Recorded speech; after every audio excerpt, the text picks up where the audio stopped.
ছোট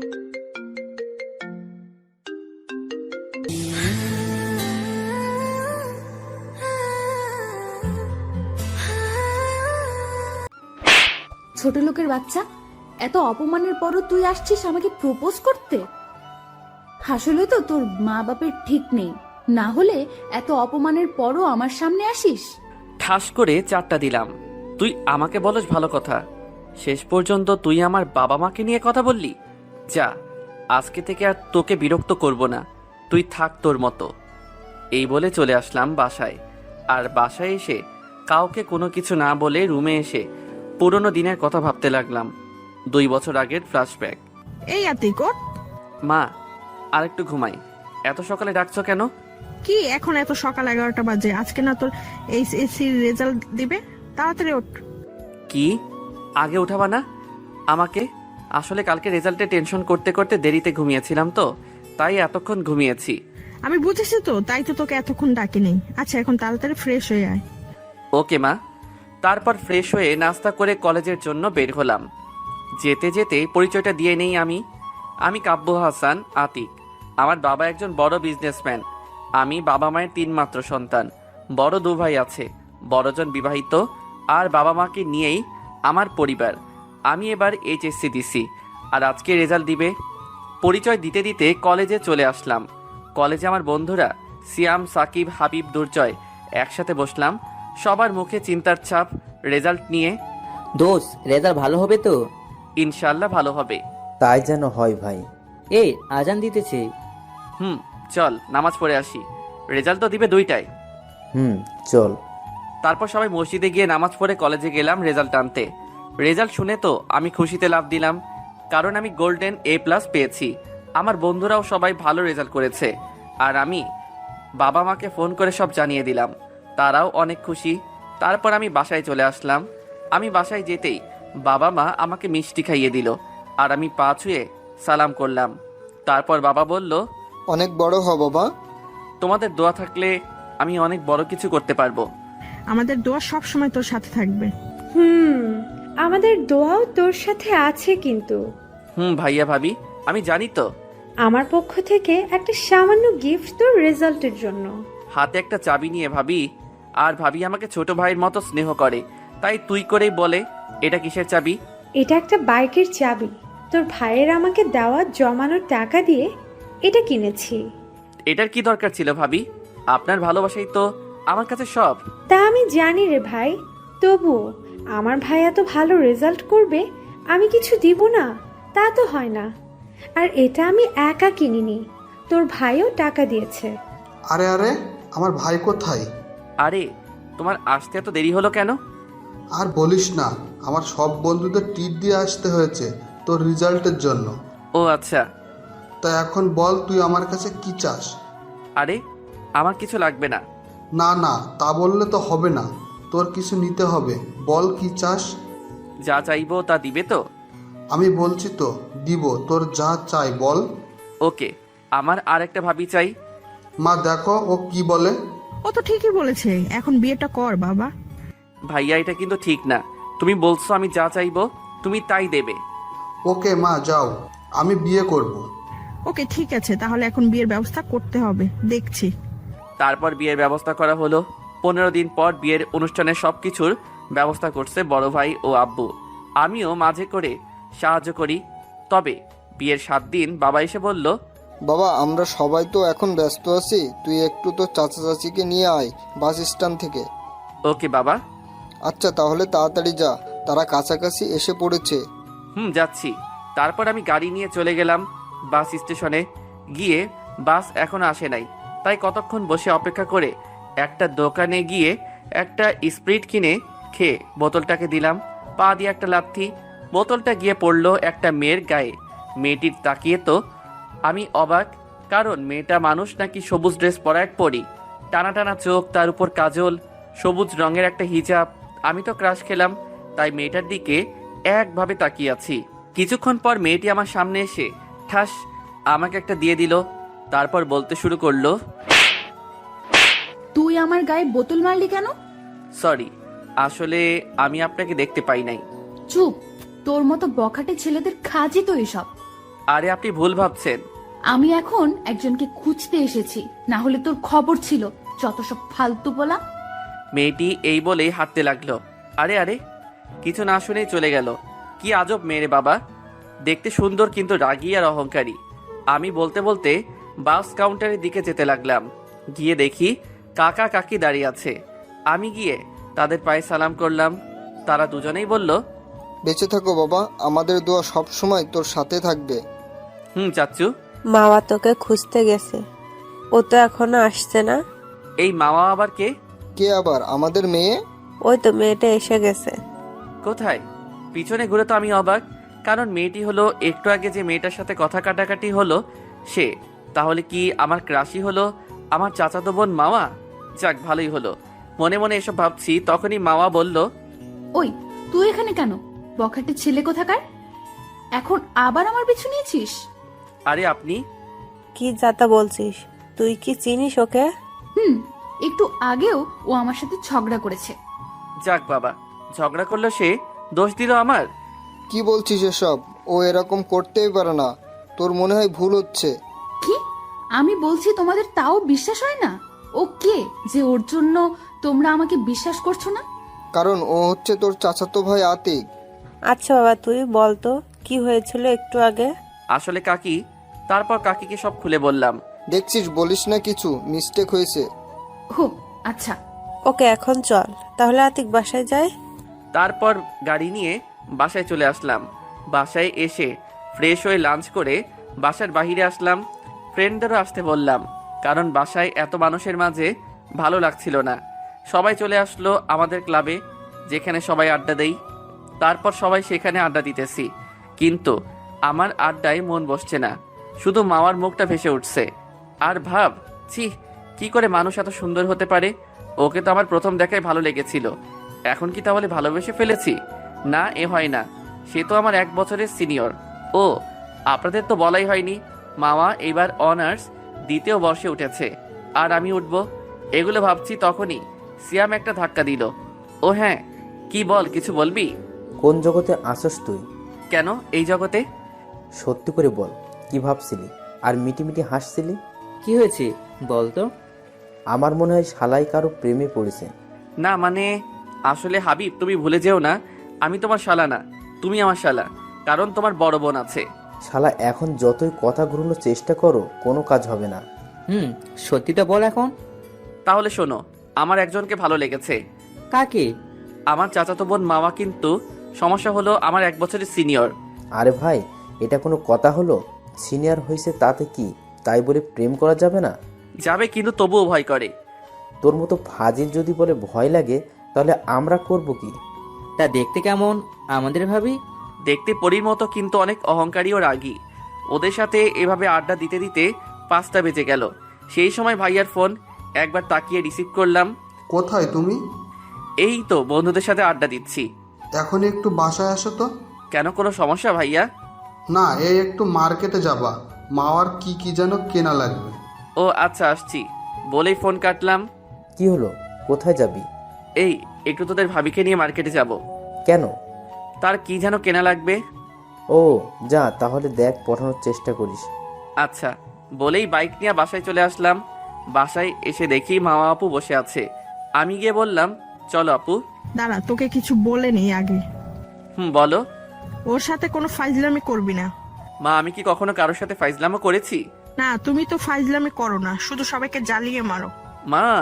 হয়েছে, আর ন্যাকামো করতে হবে না, এখন যা। ওকে চলো। আচ্ছা চল, কাকি কি বলছে ওটা যেন মনে থাকে। সেটা দেখা যাবে। এই বাসার বাইরে চলে আসলাম। তারপর বললাম, কিসে যাব? কেন, তোর বাইকে যাব, কিন্তু ব্রেক মারবি না। আমি ওই রকমের ছেলে না। তারপর বাইক চালিয়ে মার্কেটে আসলাম। তারপর আপুর প্রয়োজনীয় জিনিস কিনে যেই বের হব, তখনই দেখি আমার বান্ধবীগুলো দাঁড়িয়ে আছে। এরা হলো আমার ক্লাসমেট তিথি, অধরা, জান্নাত। ওরা আমাকে দেখেই আমার কাছে আসলো। কে রে এটা? আতিক? এটা তোদের ভাবি। এটা বলেই যেই ওর দিকে তাকালাম, দেখি কিছু বলতে না পেরে রাগে চোখ মুখ লাল হয়ে গেছে। আমাদের ভাবি তো দেখতে অনেক সুন্দর। অনেক সুন্দর মানিয়েছে। তা কবে থেকে শুরু করলি তোদের রিলেশন আমাদের না জানিয়ে? তোদের সাথে তো অনেকদিন দেখা হয়নি, তাই বলতে পারিনি। কুত্তা, একদম মিথ্যা বলবি না। তুই 1 সপ্তাহ আগেও আমার হাবিবের নামে মিথ্যে বলে টাকা নিয়েছিস। তোর কাছ থেকে অনেকদিন টাকা নেইনি, তাই তোর সাথে দেখা হওয়ার পর টাকা না নিলে হয়? কুত্তা, তোকে আমি... মামা আপু চুপচাপ আমাদের কাহিনী দেখছে আর হাসছে। আস্তে আস্তে তোমার রিলেশনের এমন বারাটা বাজাবো না, আর কখনো জোড়া লাগবে না। না না দোস্ত, তুই আমার কলিজার দোস্ত না। এতে হবে না, কিছু লাগবে। কত লাগবে বল? এই তো সোনা, লাইনে এসেছো। 5,000 টাকা দিলেই হবে। একটু কম করা যায় না? আমি এসব বিষয়ে বেশি কথা বলি না। তোকে আমি দেখে নিব। আচ্ছা, দেখে নিস। আচ্ছা ভাবি, আপনি ওকে একটু সাহায্য করবেন প্লিজ। আচ্ছা, ও কি করেছে সেটাই আমি জানি না। আচ্ছা শোনেন তাহলে। নীলা বলতে শুরু করলো 1 সপ্তাহ আগের ফ্ল্যাশব্যাক। আমি সেদিন একটু ছোট বোনকে দোকানে নিয়ে গিয়েছিলাম। তার মধ্যপথে ওর সাথে দেখা। তারপর ও বলল, কিরে তুই এখানে? আর অন্যজনকে তো দেখলাম না। থাক, তোকে বলবো না। আরে বল, বললে আমি কি পাবো? কি হয়েছে তাই বল। হাবিবকে তুই কি করতে দেখেছিস? আমি কাউকে শুধু শুধু কিছু বলি না। আচ্ছা কি লাগবে বল, তবুও বল ও কি করেছে। যদি 5,000 টাকা দিস তাহলে বলতে পারি। আচ্ছা দিব, এখন তো টাকা আনি নাই, কাল সকালে দিব। এনে এখন বল। আমি বাকি কাজ করি না। এখন তো আনি নাই, এত টাকা দিব কি করে? কেন, তোর বিকাশে টাকা আছে না? সেখান থেকে দে। ওকে দিতেছি, দাঁড়া। দে। তারপর আতিক দেখে ওর নাম্বারে বিকাশ থেকে মেসেজ এসেছে। টাকা তো দিয়েছি, এখন বল। শোন, আমাকে হাবিব ফোন দিয়ে বলেছে ও এখন এখানে আসছে। কি? কুত্তা, তুই আমাকে আবার বোকা বানিয়ে নিলি? ওই দেখ, হাবিব আসতেছে। আমি পিছনে তাকিয়ে দেখি সত্যি হাবিব আসছে। তারপর আতিকের দিকে ঘুরেই দেখি ও নেই, আর হাবিব আমার কাছে চলে এসেছে।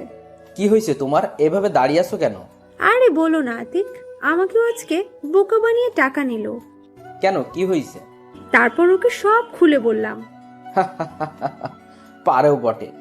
এই ছিল সেদিনের ঘটনা। ফ্ল্যাশব্যাক শেষ।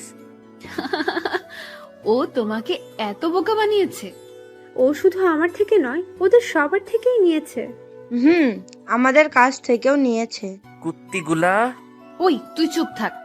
তুই ওদের সাথে এত ফাজলামো করিস কেন? আমি ভয় চুপ। এখন এসব বাদ। আমাদের রিলেশনের জন্য অনেক ট্রিট নিয়েছো। এখন আমাদের ট্রিট দিয়ে একটু ধন্য কর। তোর কাছ থেকে আজকে কিছু হলেও খরচ তো করতে পারবো। আমার কাছে খুচরা থাকলে 2 বা 1 টাকা দিয়ে তোদের মতো ফকিরদের বিদায় করতাম, কিন্তু তাও নাই। মাফ কর প্লিজ। কুত্তা, তুই আজকে যাই বলস না কেন, তোর আজকে ট্রিট দিতেই হবে। তোরা তোদের ভাবির কাছ থেকে ট্রিট নিয়ে নে। জানিস তোদের ভাবি কত ভালো, সে নিজেই বলছে তোদের ট্রিট দিবে। কুত্তা, আমি তোকে কখন বললাম? এটা আমাকে সকালে থাপ্পড় দেওয়ার জন্য একটা সামান্য বাস। সত্যি আমাদের ভাবি এত ভালো যে আমাদের ট্রিট দিতে চায়। মামা পড়ে গেছে মাইনকার চিপাই, মনে মনে ভাবতেছে কুত্তাটা আমাকে এভাবে বাঁচাবে বুঝতে পারি নাই। এখন মনে হয় আমার টাকাগুলো গেল। কুত্তা, তোর ব্যবস্থা পরে করতেছি, এখন ওদের ট্রিট দিয়ে নেই। আচ্ছা চলো। আরে আরে, আমার বন্ধুরা আছে না, ওদেরও আসতে বলি। যতই হোক ওর বন্ধুর গপ ট্রিট দিবে। কুত্তাটা আমার টাকার আজকে 12টা বাজাবে। আচ্ছা আসতে বল। তারপর আমি সাইডে গিয়ে আমি হাবিবকে কল দিলাম। কোথায় তুই? এই তো এখানে আড্ডাখানায় আছি। সবাই আছে, ওদের নিয়ে রেস্টুরেন্টে চলে আয়। কোনো প্রশ্ন করবি না, যেভাবে বলবো সেভাবে কাজ করবি। ওকে। শোন, তাহলে রাস্তায় কিছু পথশিশু থাকলে তাদের নিয়ে আসবি, আর ওদের এমন জায়গায় বসাবি যেন মামা আপু না দেখে। কিন্তু করছিসটা কি বলবি তো? বললাম না, কালকে তোদের সব বলবো। তারপর মাওয়া আপুদের কাছে এসে বললাম, চলো সবাই। তারপর সবাই মিলে রেস্টুরেন্টে গেলাম। কিছুক্ষণ পর হাবিবরাও চলে আসলো। তারপর শুরু হলো খাওয়া। আমরা ছেলেরা এমন খাওয়া খাচ্ছে মনে হয় 2 দিন কেউ কিছু খাই নাই। হাবিব তো বলেই ফেললো, ভাবি আপনি দেখতে যেমন সুন্দর তেমনি মনটাও অনেক ভালো। মাওয়া ওর কথা শুনে শুধু মুচকি হাসছে মানবতার খাতিরে, আর মনে মনে বলছে, এগুলো ফাজিলটার ফ্রেন্ড নাকি রাক্ষস? আজকে টাকাগুলো গেল। খাওয়া শেষে ওয়েটার যখন বিলের কাগজ হাতে দেয় তখন মাওয়া আপু অবাক, কারণ বিল হয়েছে 12,550। তখন মামা আপু ওয়েটারকে ডেকে জিজ্ঞেস করলো, এত বিল হলো কি করে? আসলে ম্যাম, ওই যে দেখেন বাইরে দাঁড়িয়ে আছে। আপু দেখে 50টার মতো পথশিশু দাঁড়িয়ে আছে। তো আমার কি? আর কি ম্যাম, ওরা ওই স্যারেদের সাথে এসেছে। আমি তাকিয়ে দেখি মামা আমার দিকে রাগি চোখে তাকিয়ে আছে। তার উপর আমি দিলাম, আবার চোখ টিপ দিলাম। এতে তো ও আরো তেলে বেগুনে জ্বলে উঠলো। ফাজিল, তোর জন্য আমার এতগুলো টাকা গেল, তার উপর আবার চোখ টিপ মারিস? তোর একটা ব্যবস্থা করতে হবে। আমার সাথে ফাজলামো করার মজা হারে হারে টের পাবি। আচ্ছা, এই নিন টাকা। তারপর সবাই রেস্টুরেন্ট থেকে বের হলাম। তারপর সবাই মামা আপু ও আমার কাছ থেকে বিদায় নিল। এখন চলেন। হারামি, তোর জন্য আমার কতগুলো টাকা গেল। এটা আমাকে থাপ্পড় দেওয়ার জন্য? তাই দেখবানি মজা। এখন বাসায় চল। ওকে চলো। তারপর বাইক চালাতে শুরু করলাম। বাইক একটা দোকানের সামনে থামালাম। তারপর জিজ্ঞেস করলাম, আইসক্রিম খাবা? ফল্ট করছিস। থাক, তোমার খাওয়া লাগবে না, আমি একাই খাইছি বলে চলে গেলাম দোকানে। কুত্তা, আমাকে ফেলে এখন আইসক্রিম খাবে? এর একটা শাস্তি দিতেই হবে। আর আমিও বা ওটা কেন বলতে গেলাম? আমি দোকানে দুটো আইসক্রিম কিনে চলে আসলাম। আমি আপুর সামনে দাঁড়িয়ে আইসক্রিম খাইছি আর চোখে আপুর দিকে তাকাইছি। দেখি আপু আমার দিকে তাকিয়ে আছে। কুত্তাটা দুটো এনে আমাকে একটা দিচ্ছে না কেন? তারপর আমি বললাম, এই নিন। দে। আপনাকে না দিলে আমার পেট খারাপ হতো, তাই দিলাম। আইসক্রিম নিয়ে খোটা দিচ্ছিস? দাঁড়া, আজকে বাসায় যেয়ে নেই। তারপর আইসক্রিম খেয়ে দুজনে বাসায় আসলাম।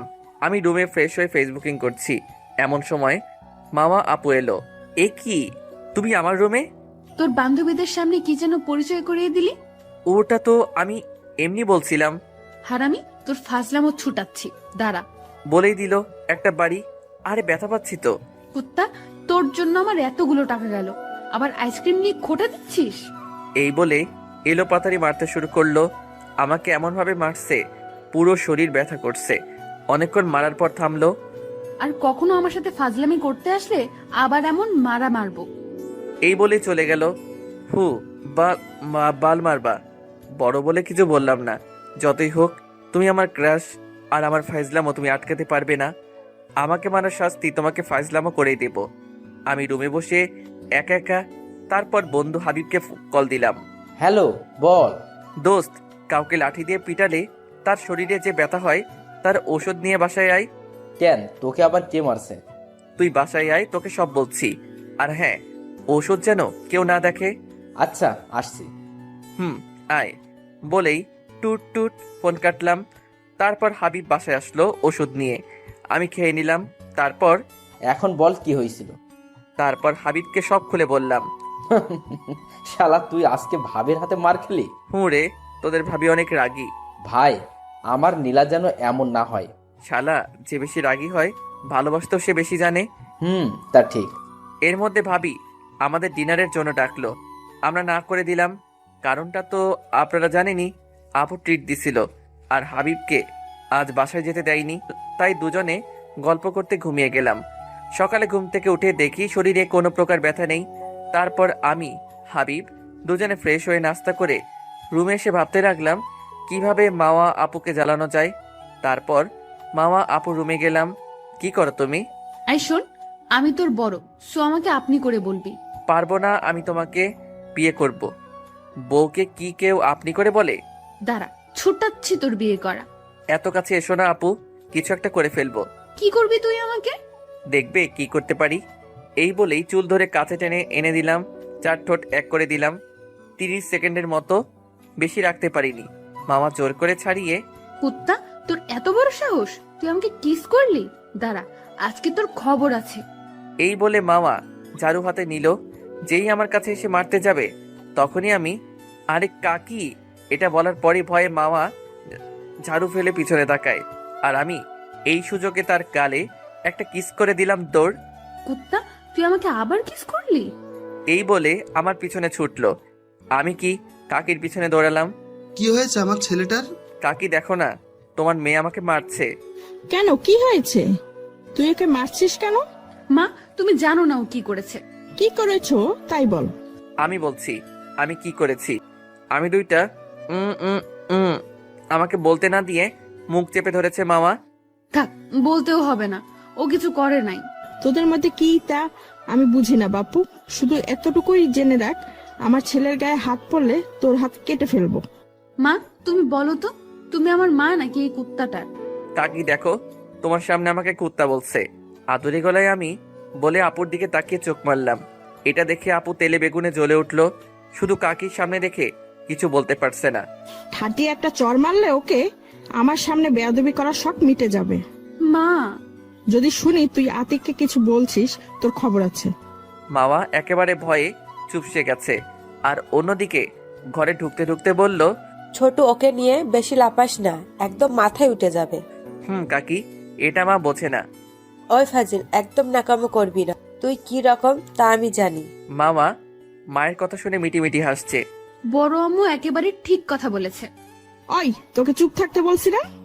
মামা আবার চুপ হয়ে গেল। আর ভাবি, আমার ছেলেটাকে নিয়ে কোনো বাজে কথা বলবা না, তাইলে আমি ওকে আমার সাথে নিয়ে যাব। থাক তুই তোর ছেলেকে নিয়ে, আমি আমার মেয়েকে নিয়ে চললাম। এটা বলেই মাওয়াকে নিয়ে চলে গেল মা। বাবা তুই বস, আমি আর তুই আড্ডা দিব। তারপর আমি আর কাকি কিছুক্ষণ আড্ডা দিয়ে রুমে গেলাম। আমি রুমে বসে ফ্রি ফায়ার খেলছিলাম, তখনই আপু আসলো। এসে আমার থেকে ফোন নিয়েই মারলো এক আছাড়। যাক বাবা, আমার ফোনটা ভেঙে একেবারে শেষ। তারপর আমি আপুর দিকে তাকিয়ে দেখি প্রচুর রেগে আছে। এ কি আপু, কি হয়েছে? তুমি এরকম করছো কেন? আর ফোন ভাঙলে কেন? তোর ফোনের গুষ্টি পিন্ডি, আগে বল তুই আমাকে কিস করার সাহস কই পেলি? আমি তো ভয় শেষ। আরে কাকি তুমি? এবার আর মিথ্যা কথা বলে পালাতে পারবি না। আরে আরে, তুই আমার ছেলেটার কলার ধরছিস কেন? কাকি দেখো না, আমাকে মারতে এসেছে। কি? কাকির আর কিছু বলার আগেই মাওয়া দৌড় দিয়ে পালালো। থাক বাবা, ওকে আমি পরে দেখতেছি, এখন তুই খেতে আয়। আচ্ছা তুমি যাও, আমি আসছি। তাড়াতাড়ি আয়। এই বলে চলে গেল কাকি। তারপর আমি আমার ফোনের কাছে গেলাম। গিয়ে দেখি ফোনের অবস্থা একেবারে বাজে। দেখে খুব কষ্ট হচ্ছে। অনেক কষ্টে নিজের টাকা জমিয়ে ফোনটা কিনেছিলাম। তারপরও সব রাগ চাপা রেখে ফোন থেকে সিম আর মেমোরি খুলে রেখে ফোনটা ফেলে দিলাম। আর মনে মনে বললাম, তুমি আমার কষ্টের ফোন ভাঙলে আমিও তোমার টাকা দিয়ে ফোন কিনবো। তারপর নিচে গিয়ে মন খারাপ করে খাবার টেবিলে বসলাম আর ভাবতেছি কিভাবে ফোনটা কিনাবো। আর চুপচাপ খাইছি। হঠাৎ কাকি বলল, কিরে বাবা, চুপ করে আছিস কেন? কোন কারণে? কি মন খারাপ? না কাকি। কি হয়েছে সত্যি করে বল, মা কি কিছু করেছে? মা সবকিছুতে আমাকে টানো কেন? তোর দ্বারা বিশ্বাস নেই, কিছু করতেও পারিস, যেভাবে আমার ছেলেটার পিছনে পড়ে থাকিস। আমি ওর পেছনে পড়ে থাকি নাকি ও পড়ে থাকে? আচ্ছা ওকেই জিজ্ঞেস করো। বাবা বল, ও কিছু করছে কিনা? কাকি, আমি আমার রেজাল্টের জন্য আপুর কাছে একটা গিফট চেয়েছি, কিন্তু দিতেছে না। এই কথা শুনে মামা আপুর গলায় ভাত আটকে গেছে, তাই কাশতে শুরু করলো। আমি পানি এগিয়ে দিলাম। হারামিটা নিশ্চয়ই কোনো ধান্দা করছে। কি, তুই কখন গিফট চাইলি? তুই চুপ থাক, কোনো কথা বলবি না। তুই কি চেয়েছিস বাবা ওর কাছে? আমি শুধু একটা ফোন চেয়েছিলাম। কি ফোন লাগবে বাবা তোর? একটা আইফোন 11 দিলেই হবে। কি, তুই এত দামি ফোন দিয়ে কি করবি? যা করার করবে মামা, তুই ওকে, ও যে ফোন চাইছে তাই কিনে দিবি। আচ্ছা আপুকে টাকা দিতে বললো, আমি কিনে এনে দেব। না কাকি, আমি কাকার টাকায় ফোন নিব না। যদি আপুর টাকা দিয়ে দেয় তাইলেই নিব। ও এত টাকা পাবে কোথায়? কেন, ওর স্কলারশিপের টাকা আছে না, ও সেই টাকা দিয়ে কিনে দেবে। আমারে পাগলা কুত্তায় কামড় দিছে যে ওকে ওই টাকা দিয়ে ফোন কিনে দেব। আচ্ছা যাও, তোমার ফোন দেওয়া লাগবে না। আই, একদম ন্যাকামো কান্না করবি না। আমি বুঝতে পারছি আমি তোর ফোন ভাঙছি, তাই তুই আমার টাকা দিয়ে ফোন কিনতে চাস। বলেই জিব্বায় কামড় দিল মামা। কি, তুই আতিকের ফোন ভাঙছিস? তোর আমার ছেলেকে আজকেই ফোন কিনে দিতে হবে, তা আবার ও যেটা চাইছে সেটাই। মা, ওর যেটা ভাঙছি তার দাম তো ফোনের থেকে অনেক কম। তা যাই হোক, আমার ছেলেকে ফোন কিনে দিবি, নয়তো তোর ফোন আর ল্যাপটপ দুটোই আমি নিয়ে যাব। হারামিটা জায়গা মতো বাস ঠিকই দিল। আচ্ছা ওকে কিনে দিব। আচ্ছা, এখন আমার বাবুটা খুশি তো? ও খুশি হবে না মানে? ফাজিলটা ফাজলামো করে আমার মেয়েটা কত টাকা নিয়ে নিল। দেখো না কাকি। ভাবি, ছেলেটাকে খেতে দেন তো শান্তিতে। কি সুন্দর অভিনয়টাই করতে পারে ফাজিলটা। আর আমি তাকিয়ে দেখি মামা আমার দিকে তাকিয়ে আছে, তাই দিলাম একবার চোখ মেরে। এতে তো আপু আরো রেগে গেল। খেয়াল করে দেখলাম আপু রাগলে তাকে তার সৌন্দর্য আরো বাড়িয়ে দেয়। গাল দুটো একেবারে লাল হয়ে আছে। এতে আমি দেখে আবার ক্রাশ খেলাম। আর চিন্তা করলাম আপুকে যদি লাইফ পার্টনার করতে পারি তাহলে প্রতিদিন রাগাবো। তারপর সবাই খেয়ে যার রুমে চলে গেল। বিকেলবেলা কাকি আমাকে ডাক দিল। আতিক বাবা এদিকে আয় তো। আসছি বলেই কাকির কাছে চলে গেলাম। দেখি মাওয়া রাগী চোখে তাকিয়ে আছে। বলো কি বলবে? এই নে বাবা, কি আছে এতে? খুলেই দেখ না। আমি গেলাম রুমে। মাওয়ার পাশে এখনো দাঁড়িয়ে আছে। আমি তার সামনেই খুলে দেখি একটা আইফোন। তারপর আমি খুশিতে লাফ দিলাম। দেখ দেখ, কুত্তাটা আমার সামনে লাফাচ্ছে। এত লাফাচ্ছিস কেন? দেখো দেখো, তুমি আমার 20,000 টাকার ফোন ভেঙেছো আর আমি তোমার থেকে 63,000 টাকার ফোন নিলাম। ইয়াহু বলে আবার লাফ দিলাম। দেখ, তোর জন্য আমার এতগুলো টাকা গেল, আবার আমার সামনে লাফাচ্ছিস? ভালো হবে না কিন্তু। কি করবে তুমি? তুমি আমার কিচ্ছু করতে পারবে না বলেই দিলাম দৌড়। মামা আপুও পিছনে দিল দৌড়।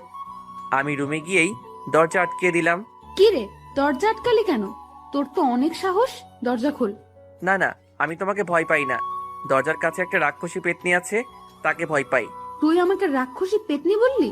তুই তো লাল বান্দর, কুত্তা, নাইজেরিয়ান বন মানুষ। আরো অনেক গালি দিতেছে। আমি চুপ করে দাঁড়িয়ে গালি শুনছি। বুঝতে পারতেছি আমি বের হলে আমার অবস্থা শেষ, তাই চুপ হয়ে আছি।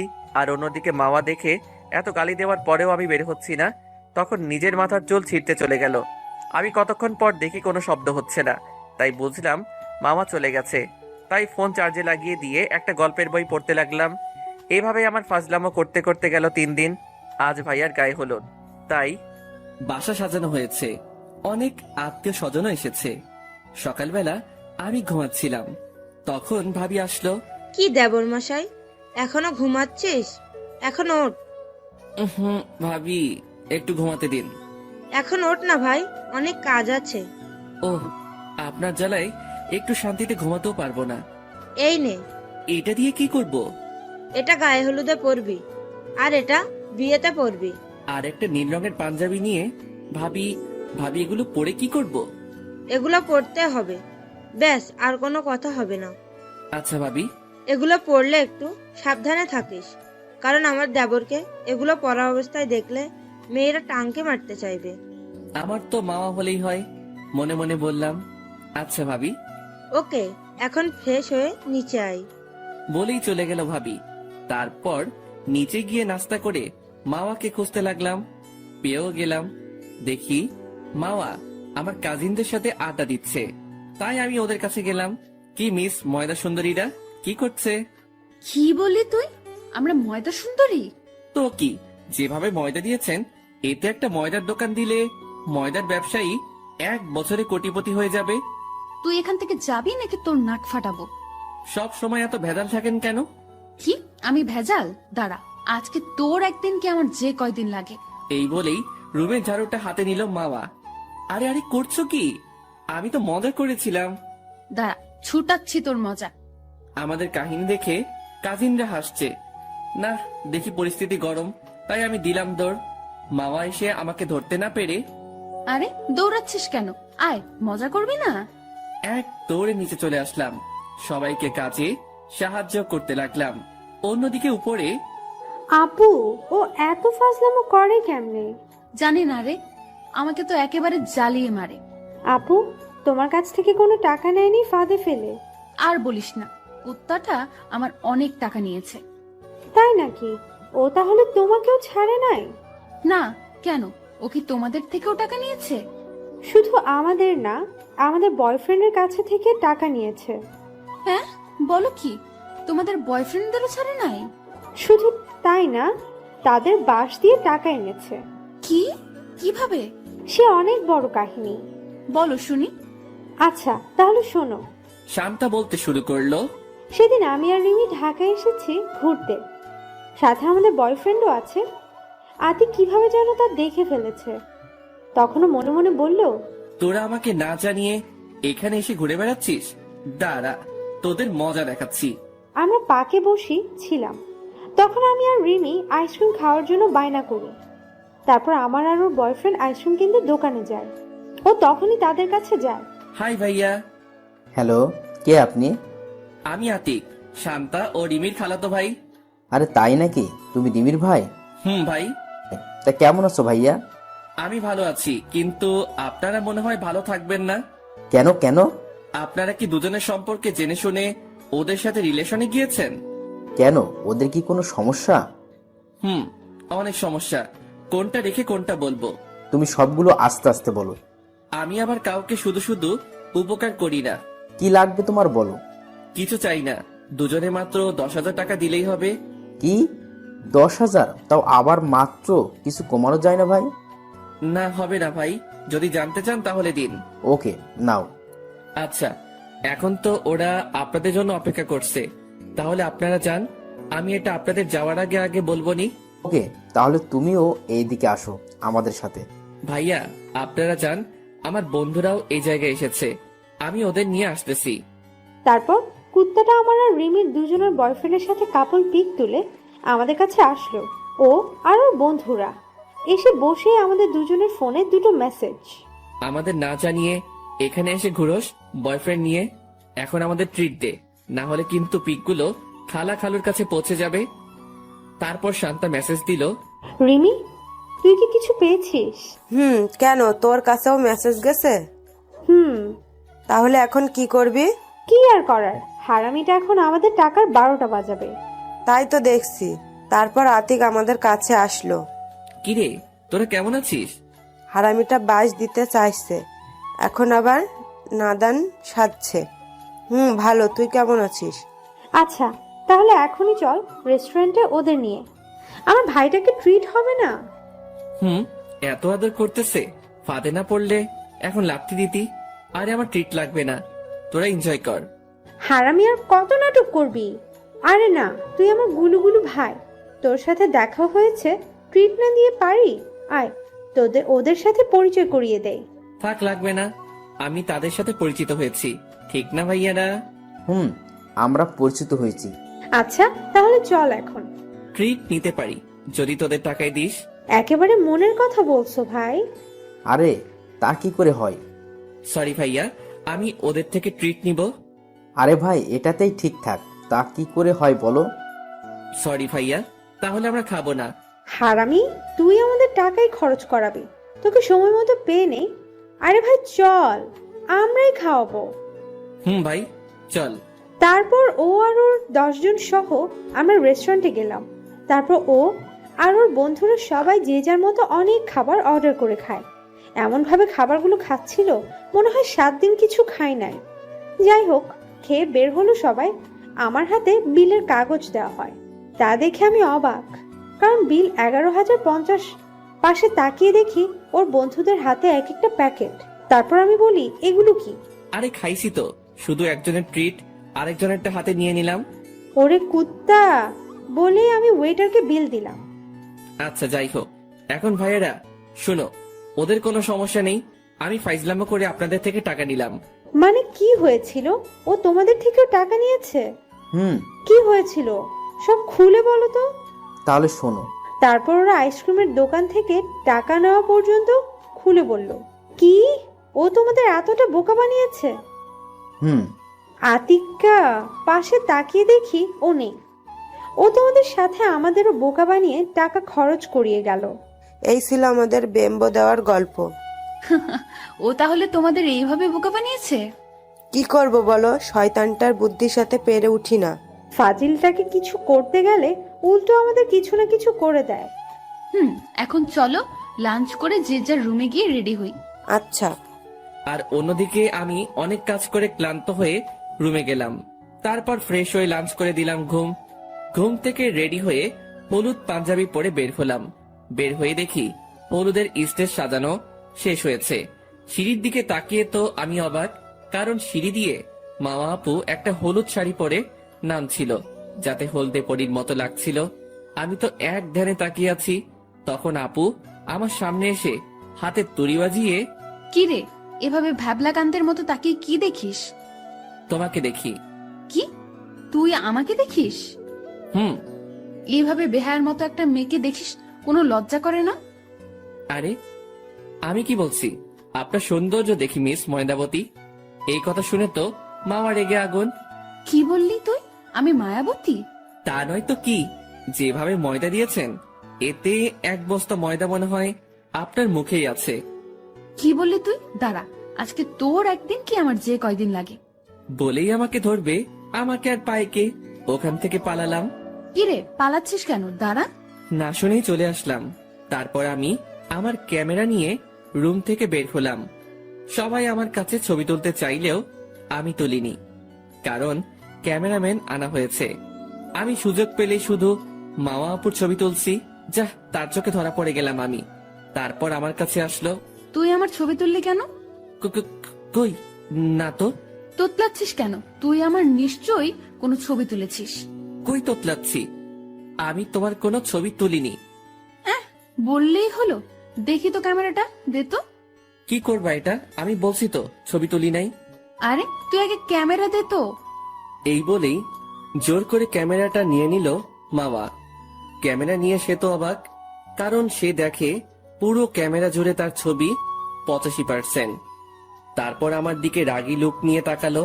কি রে, তুই তো বললি একটাও ছবি তুলিসনি। আসলে আসলে কি? দাঁড়া, তোকে আজকে আমি। যেই না মারতে যাবে তখনই। আরে তোরা এখানে? আমি তো তোদের সারা বাড়ি খুঁজে বেড়াচ্ছি। কেন, কি হয়েছে? চল, এখন গায়ে হলুদের অনুষ্ঠান শুরু হবে। আচ্ছা চলো। তারপর আমি মাওয়া আপুর হাত থেকে ক্যামেরাটা নিয়েই একবার চোখ মারলাম। তাতে তো সে আগুন। শুধু কাকি আছে দেখে আমাকে কিছু করছে না।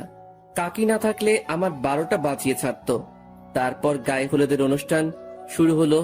যে যাকে পারছে হলুদ লাগাচ্ছে, কিন্তু মাওয়া আপুকে দেখতে পেলাম না। তাই হাতে কিছু হলুদ নিয়ে তাকে খুঁজতে লাগলাম। তারপর ছাদে এসে দেখি একা দাঁড়িয়ে আছে। আমি পিছন থেকে গিয়ে হলুদ লাগিয়ে দিলাম দৌড়। সেও কিছু করতে পারলো না। কুত্তাটা, আমি জানতাম এমন কাজ তুই ছাড়া আর কেউ করবে না।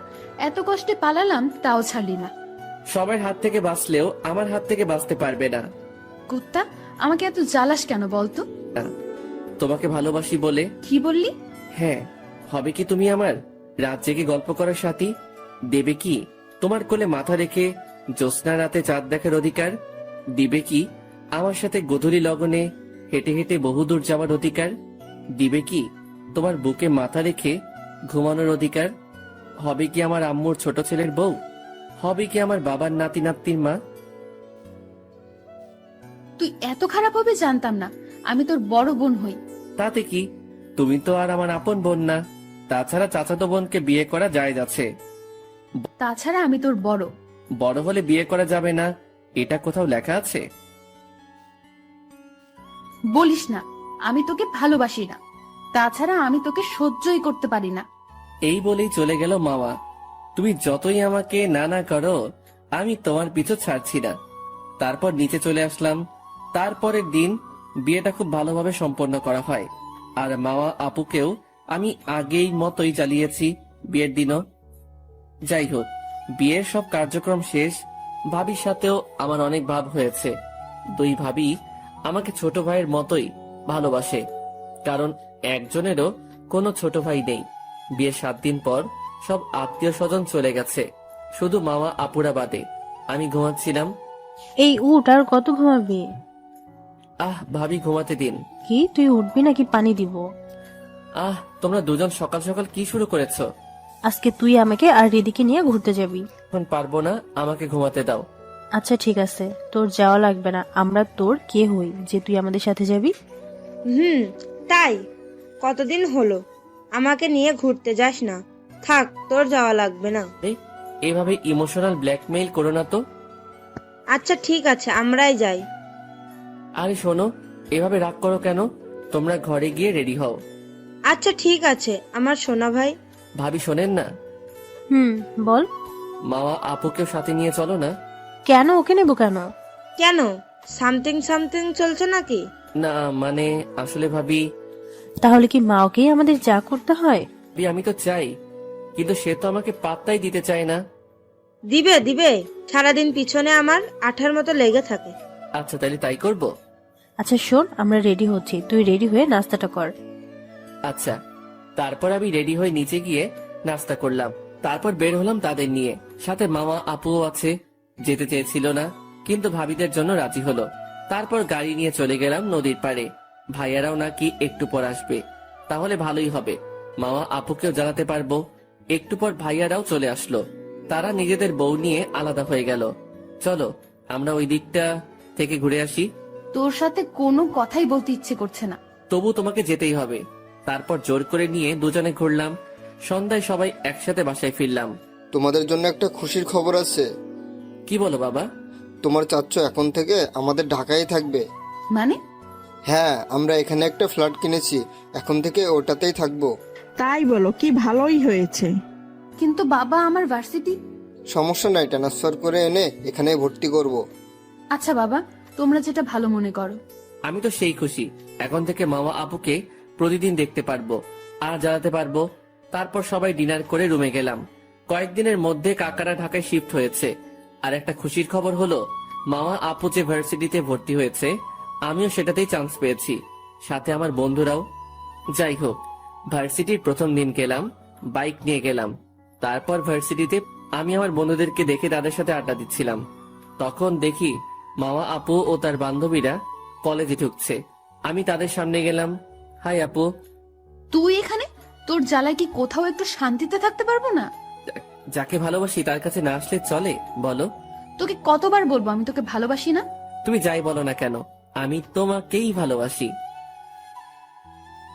তোকে বলছি না আমি তোকে ভালোবাসি না, তারপরও কেন আমার সামনে আসিস? এই বলে চলে গেল মামা। তুমি যতই বলো আমাকে ভালোবাসো না, আমি তোমার পিছু ছাড়ছি না। আমি তোমাকে অনেক ভালোবাসি। মনে মনে বলতে বলতে বন্ধুদের কাছে এলাম। দোষ, মা ভাবি তোকে মারলো, তুই কিছুই বললি না কেন? আরে ভাই, প্রেম করতে গেলে একটু কষ্ট করতে হয়। এটা জানি, কিন্তু এভাবে না মারলেও পারতো। আরে বেটা, দেখি কি করে আমাকে ভালো না বেসে থাকতে পারে। ভাই চেষ্টা কর, কিন্তু সাবধানে। আচ্ছা ভাই, চল ক্লাসে যাই। চল। তারপর সবাই মিলে ক্লাস করলাম। আসলে আমরা সবাই যতই ফাইজলামি বা দুষ্টামি করি না কেন, তবে পড়ালেখাটা ঠিক মতোই করি। ক্লাস শেষে সবাই কিছুক্ষণ আড্ডা দিচ্ছি। তবে আমি মনে মনে মামা আপুর জন্য অপেক্ষা করছিলাম। কিছুক্ষণ পরই মামা আপু আসলো। আমি বন্ধুদেরকে বিদায় দিয়ে তার সামনে গেলাম। তুই আবার আমার সামনে আসছিস? তোমার জন্য অপেক্ষা করছিলাম। কেন? তুই আমার জন্য অপেক্ষা করছিলি কেন? তোমার সাথে প্রেম করার জন্য। ইস, আইসে শখ কত!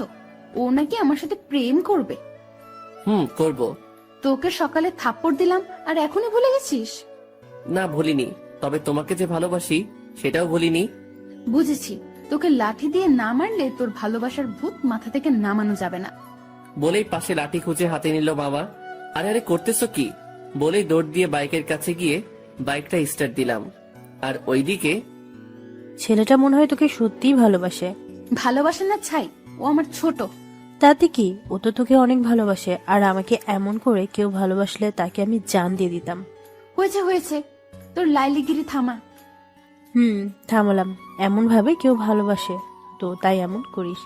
যে সময় থাকবে না তখন বুঝবি। আচ্ছা, তা পরে দেখা যাবে, এখন চল। চল। তারপর বাসায় চলে গেল। আর এইদিকে আমি বাসায় যেতেই, ফাজিল মশাই, বিকালে আমাদের বাসায় যেতে হবে। কেন? কেন আবার আপনার কাকি যেতে বলেছেন? আচ্ছা যাব। আর তাড়াতাড়ি ফ্রেশ হয়ে খেতে আই। তোর জন্য আমি, মা আর বড় ভাবি এখনো না খেয়ে আছি। ওহ, আমার তো মনেই নেই। আমি তাড়াতাড়ি আসতেছি। আসলে আগে মা আর বড় ভাবি আমাকে না খাইয়ে খেত না, এমনকি তারা আমাকে নিজ হাতেও খাওয়াই দিত। তার সাথে এখন আবার যোগ হয়েছে মেজো ভাবি। তারপর সবাই মিলে একসাথে খাবার খেয়ে রুমে গেলাম।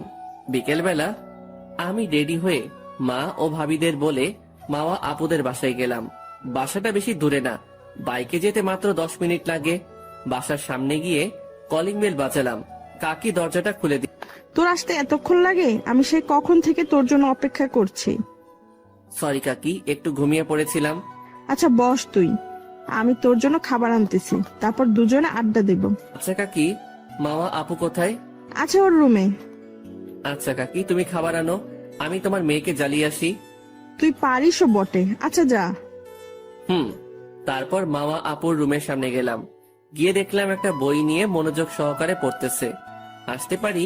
তুই এখানে কি করিস? আসতে পারি না, আমার শ্বশুর বাড়ি। এটা আবার তোর শ্বশুর বাড়ি হলো কবে থেকে? হয়নি, হবে তো সামনে। তুই সেই স্বপ্নই দেখ। এই স্বপ্নটাকে বাস্তবে পরিণত করতে চাই। এটা কখনো হবে না। আচ্ছা দেখা যাবে। এই বলে মামা আপুর ফোনটা নিয়ে দিলাম দৌড়। মামা আপুও সাথে সাথে আমার পিছনে দিল দৌড়। এটা দেখে আমি তাড়াতাড়ি একটা রুমে ঢুকে দরজা আটকে দিলাম। আর আপু দরজার সামনে দাঁড়িয়ে, ওই, তুই আমার ফোন নিলি কেন? নিয়েছি তো কি হয়েছে? তুই কোনো কথা না বলে দরজা খুলে আমার ফোনটা দে। দিব না, কি করবে? এরপর আপু শুরু করলো তার বকর বকর। আমি কোনো উত্তর না দিয়ে তার ফোনে ফেসবুকে ঢুকে আইডিটা অ্যাড দিয়ে নিলাম, এমন ভাবে যেন সে না বুঝতে পারে। তারপর দরজাটা খুলে দিতেই সে আমাকে ধাওয়া করতে শুরু করলো। ধাওয়া করতে করতে একসময় আমি পা পিছলিয়ে বিছানার উপর পড়ে গেলাম, আর আপুও তাল সামলাতে না পেরে আমার উপরে পড়ে গেল এবং সাথে সাথেই তার ঠোঁট আমার ঠোঁটে স্পর্শ করলো। আমি শুধু তার দিকে তাকিয়ে আছি। কি সুন্দর এই মেয়েটা, কিন্তু অহংকার একটু বেশি। অন্যদিকে আপু যেন স্তব্ধ হয়ে গেছে, কি হয়েছে তা বোঝার চেষ্টা করছে। যখন তার জ্ঞানে আসলো তখনই, তুই আবার আমাকে কিস করছিস? দাঁড়া, আজকে তোর খবর আছে। আরে কাকি তুমি? এটা শুনেই মামা আপু তাড়াতাড়ি আমার উপর থেকে উঠে পিছনে তাকায় আর দেখে কাকি নেই। তারপরে যেই রাগী চোখে আমার দিকে তাকায়, তখনই আমি দিলাম ভো দৌড়। এক দৌড়ে কাকির কাছে চলে গেলাম। মামা আপুও আমার পিছনে আসলো। কিরে, তোর দুষ্টুমি শেষ হয়েছে? দেখো না কাকি, তোমার মেয়ে আমাকে মারতে এসেছে। কি হয়ে তুই ওকে মারতে এসেছিস? কেন? জানো মা ও কি করেছে? কি করেছে আমার ছেলেটা? তোমার ছেলে না, ছাই। বাজে কথা না বলে ও কি করেছে তাই বল। কাকি, আপু বলতে পারবে না, আমি বলে দিতেছি। বল বাবা। আচ্ছা শোনো, আর বলতে দিল না। মামা আমার মুখ চেপে ধরেছে। কি হয়েছে? তুই ওকে আতিকের মুখ চেপে ধরছিস কেন? ওকে বলতে দে। না, বলতে হবে না মা, ও কিচ্ছু করেনি। আমি আর কিছু বলবো না। তোরা যে কি করিস না, আমি কিছুই বুঝতে পারতেছি না। আচ্ছা আতিক বাবা, তুই নাস্তা করতে বস। আচ্ছা কাকি। তুই কি নাস্তা করবি? না, তুমি তোমার শয়তান ছেলেকে খাওয়াও। খাওয়াবই তো, তাতে তোর কি? আমার আবার কি? আমি রুমে গেলাম। আর তুই শোন, যাওয়ার সময় আমার সাথে একটু দেখা করে যাস। তারপর আমি নাস্তা করে মামা আপুর রুমে গেলাম। বলো, কি জন্য দেখা করতে বলেছো? ও, তুই এসে গেছিস? কি জন্য ডেকেছো? তুই আমার পিছু ছাড়বি কবে বল? যতদিন না তুমি আমাকে ভালোবাসবে ততদিন আমি তোমার পিছু ছাড়ছি না। আর সত্যি বলতে আমি তোমাকে সত্যি অনেক ভালোবাসি। দেখ, আমি কিন্তু তোকে ভালোভাবে বলছি, আমার পিছু ছেড়ে দে, না হলে কিন্তু তোর খবর আছে। তুমি যা করার করে নিও, আমি তোমাকে ভালোবাসি আর তোমার পিছনেই লেগে থাকবো। দেখিস তোর কি হাল করি আমি।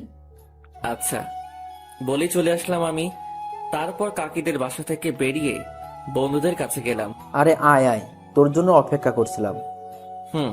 আমি জানি, তাই তো তোদের কাছে আসলাম। চল চা খেয়ে আসি। চল। তারপর সবাই চা নিয়ে আবার মাঠে বসলাম। দোস্ত, ভাবি মানে মা আপুর কি অবস্থা? আরে ভাই, ওটা মেয়ে না আগুন, কোনোভাবে আমার ভালোবাসা বুঝতে চায় না। তা তো আমরা জানি। সারা জানোস যখন, তাইলে একটা বুদ্ধি দে। ওকে শোন, তাহলে তোর মামা আপুকে আরো ভালোভাবে ইমপ্রেস করতে হবে। চেষ্টা তো করতেছি। শোন, তুই আপুকে প্রতিদিন গোলাপ ফুল দিয়ে প্রপোজ করবি। আপু কি শালা ভাবি বলবি? আর দেখা হলে তাকে ভাবি বলে ডাকে দিবি। আর হ্যাঁ, এখন থেকে প্রতিদিন গোলাপ ফুল দিয়ে প্রপোজ করব। কিন্তু কিন্তু কি ভাই, সে যা রাগী কিনা আমাকে প্রতিদিনই থাপ্পড় মারে। একটু কষ্ট তো করতেই হবে। আচ্ছা ঠিক আছে, 4টা বেজে গেছে, এখন চল সবাই বাসায় যাই। আচ্ছা ঠিক আছে, কাল থেকে কাজ শুরু করে দিস। আচ্ছা। তারপর সবাই বাসায় চলে গেলাম। তারপর হালকা বিশ্রাম নিয়ে সবার সাথে ডিনার করে ঘুমের রাজ্যে হারিয়ে গেলাম। পরের দিন সকালবেলা ভাবির ডাকে ঘুম থেকে ব্রেকফাস্ট করে আগে ফুলের দোকান থেকে এক গুচ্ছ গোলাপ ফুল কিনলাম। তারপর বন্ধুদের নিয়ে একসাথে কলেজ গেটে দাঁড়ালাম। শোন, তোরা এখানে থাক, তোদের ভাবি আসলে আমাকে কল করবি। আচ্ছা দোস্ত। তারপর আমি কলেজের মধ্যে গিয়ে আপুর জন্য অপেক্ষা করছিলাম।